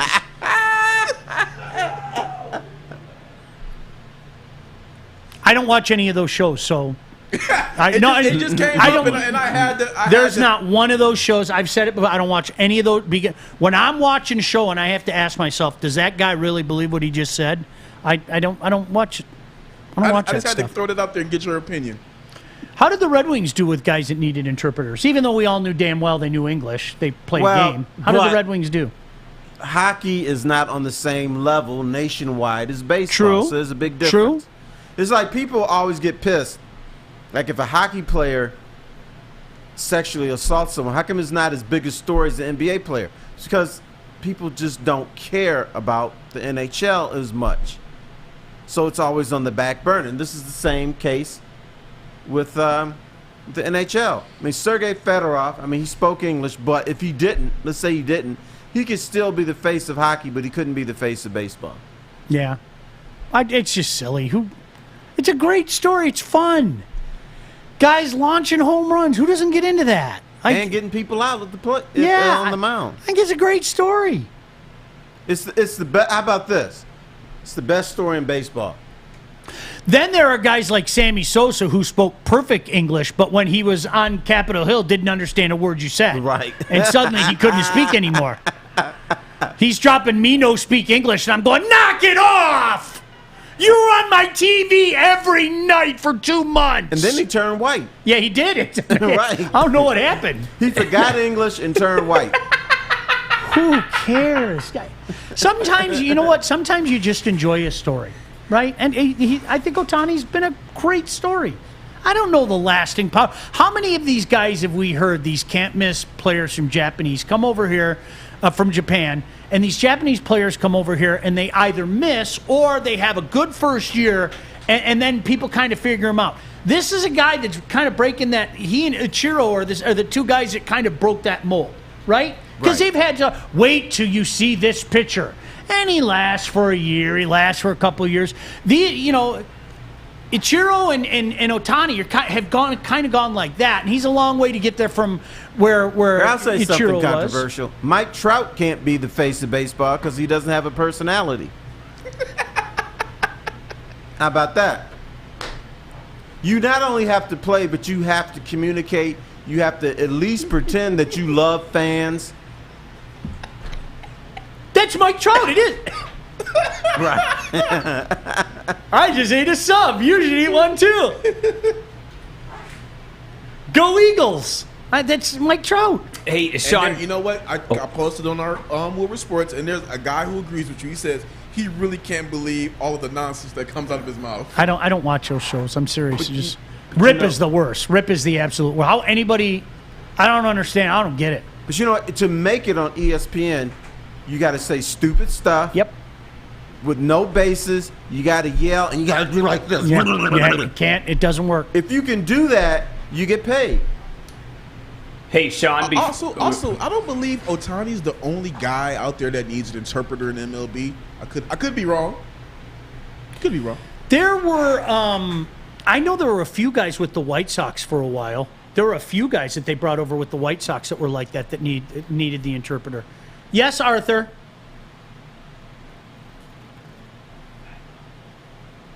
Hey, turn my mic on. I was going to bring this up before we exit, and we can discuss it tomorrow.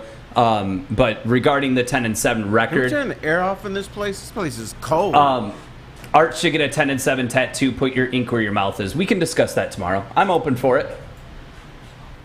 Did you hear that? Terry, do you know what you just did? Oh. Why is the air off? You have to go 10-7 2021. I'm not letting you off the hook. Let's discuss it tomorrow. You are such a slap. Terry, always a pleasure. We'll see you on Thursday. Like I said, I'm on the wild mouse when I come in here. You never know where Kennedy, I'm going. thank you. Arthur, thank you. Thank you guys for watching. We'll see you tomorrow. Woodward Sports. Later.